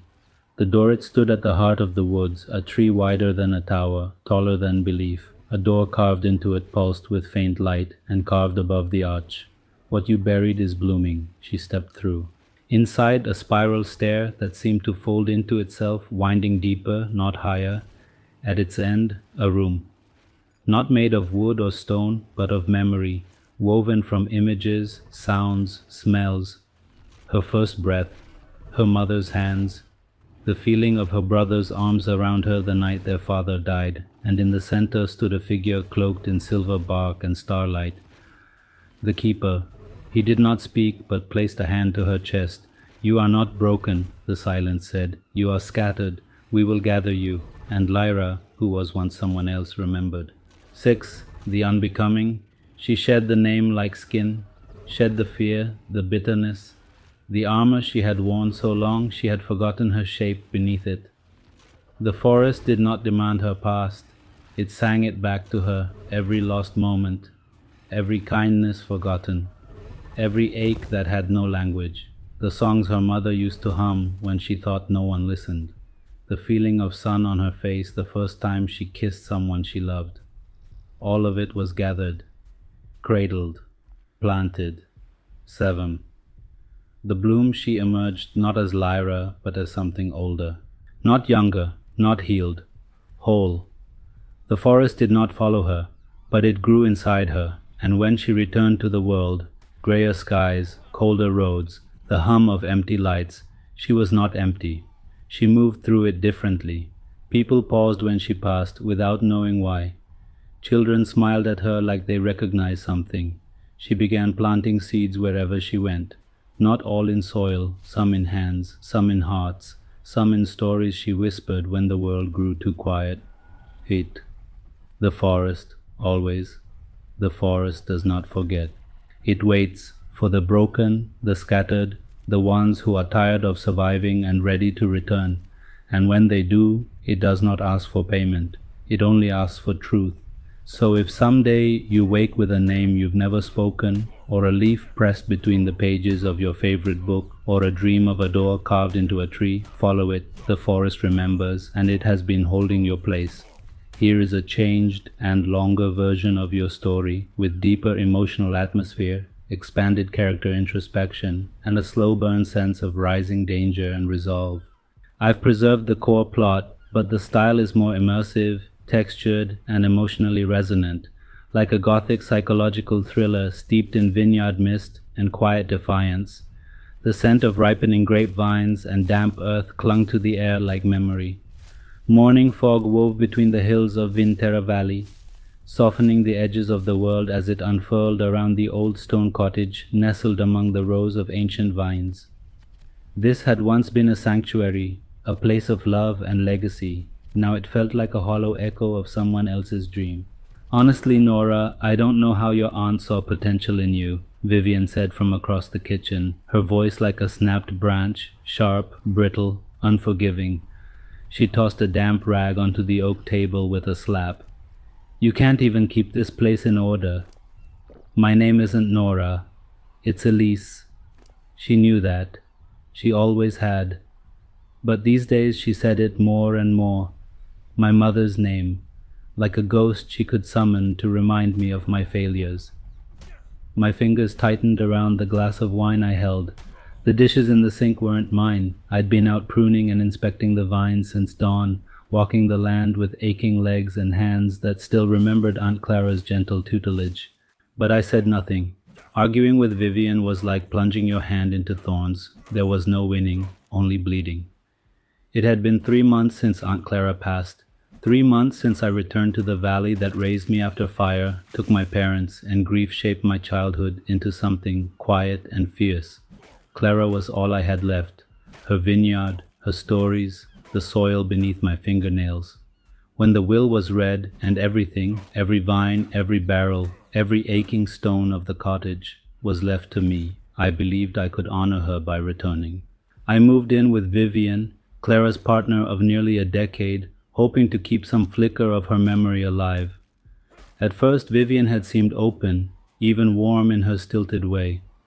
She greeted me after the funeral with a dry hug and a solemn voice. This is what Clara would have wanted.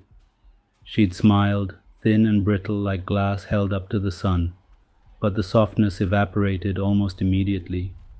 What replaced it was something colder, more calculated. She scrutinized everything I did, my clothes, my wine-making choices. The vines I trimmed, the ones I left untouched. Your aunt always said you were too reckless, she would sneer. No wonder you're still on your own. At first I told myself it was grief. Loss could warp people. I had learned that long ago. But grief didn't explain the way she watched me, how her eyes followed me like a hawk measuring prey. It didn't explain the little things that started happening. My favorite pruning knife, dulled and hidden in the shed. The cooling system in the wine cellar failing without explanation, threatening to spoil barrels that had been aging for years. Bottles moved, lists changed, and always Vivian swearing she knew nothing about it, her mouth curling into a slight smirk. Still, I stayed, because Clara had loved her, because part of me, some stubborn, broken-winged part, hoped that if I endured long enough, if I proved myself, she would soften. She never did. Then came the phone call. It was early, and the mist still lingered over the valley like breath on glass. I had returned for my notebook and heard her voice through the half-shut door of the study. Low, urgent, mean. It'll be settled once she's out of the way. I froze. My chest tightened until I could barely breathe. It was early, and the mist still lingered over the valley like breath on glass. I had returned for my notebook and heard her voice through the half-shut door of the study. Low, urgent, mean. It will be settled once she is out of the way. I froze. My chest tightened until I could barely breathe. The words hung in the air like smoke. I pressed my back to the cool wall and waited until the click of the door sent me hurrying down the hall, feigning a cough to cover my retreat. I tried to brush it off. Tried to believe she was talking about the distributor or a neighbor or something else entirely, but I could not ignore the sickness in my gut. I had been feeling off lately, tired all the time, my stomach rolling after meals. A bitter metallic taste lingered at the back of my throat no matter what I drank. I had blamed the stress, the long days in the sun, grief that still clung to me like a second skin. But now I was not so sure. That evening, I paced the hallway after Vivian left for one of her errands, unease gnawing at me. Eventually I crept into the study. Her laptop sat open. A risk, but something inside me had already started to break, to harden. I needed to know. A chat window was open.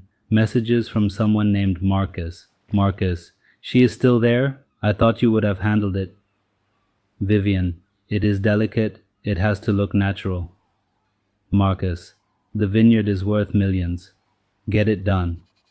I slammed the laptop shut, bile rising in my throat.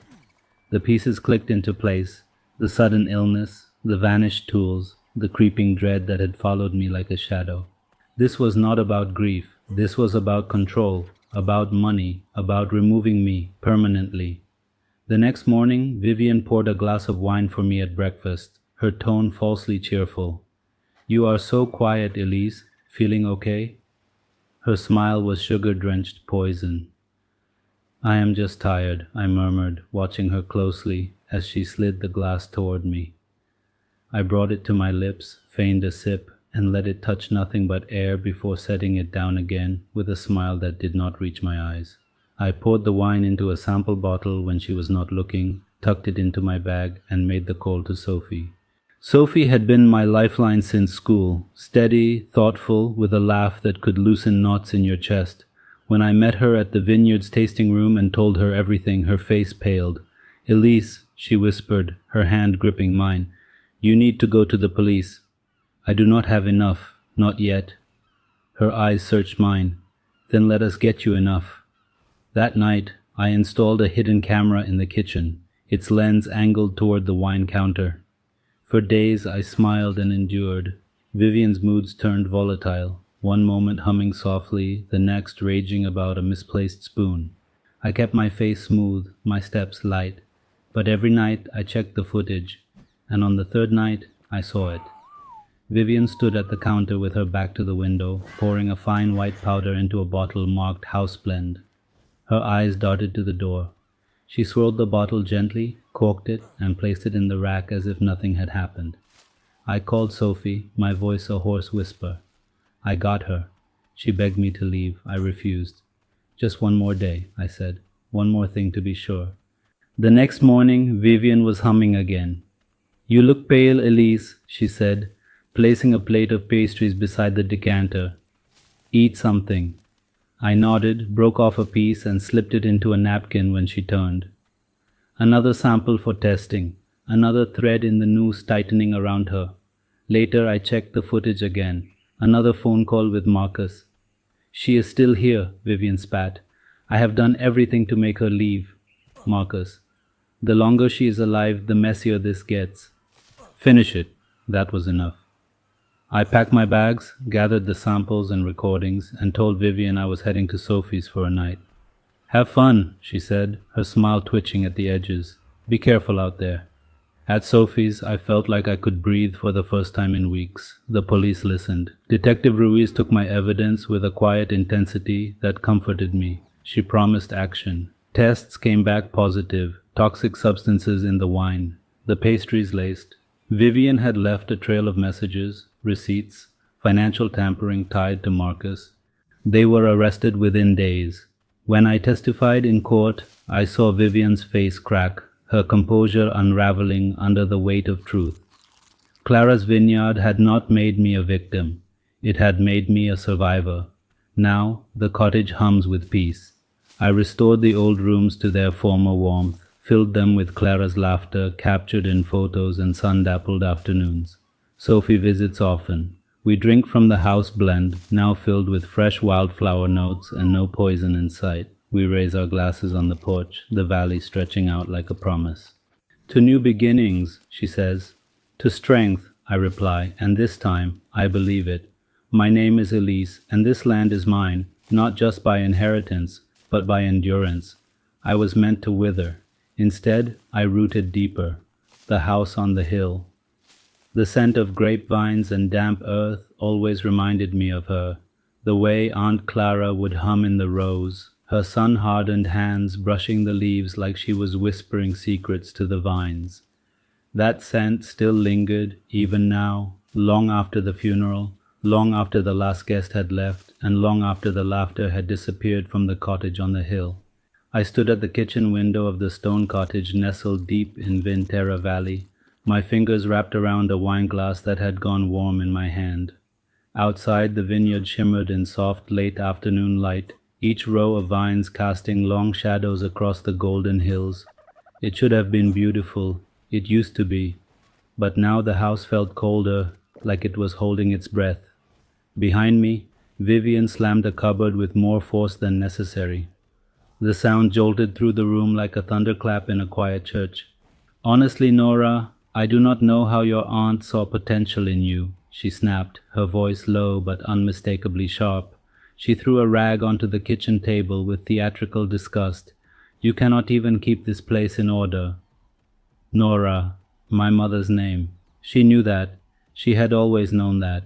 It was not a slip of the tongue. It was a precision strike. She did not look at me when she said it, just turned to the sink and began scrubbing a clean dish like it had insulted her. I said nothing. Words hovered on my tongue like wasps. I could have reminded her the dishes were not mine. I could have said I had been up since dawn working the South Ridge vines. But arguing with Vivian was like pouring wine into a cracked bottle. It only leaked out bitter and useless. Instead, I turned back to the window and watched the light filter through the clouds, trying to anchor myself to the land. That had always worked before. My name is Elise. I am 28 years old. And 3 months ago, my Aunt Clara, the only real family I had left, died and left me her vineyard, this house, and the sum total of her life's work. So, I came here expecting to mourn. I came here expecting to heal. I came here expecting to share something sacred with the woman Clara had loved for 9 years. Instead, I found myself in a house of glass, where every movement felt watched, every breath seemed judged, and every kindness that once filled these rooms had long since turned to ash. At first, I tried to give Vivian the benefit of the doubt. Grief can twist people into versions of themselves they do not recognize.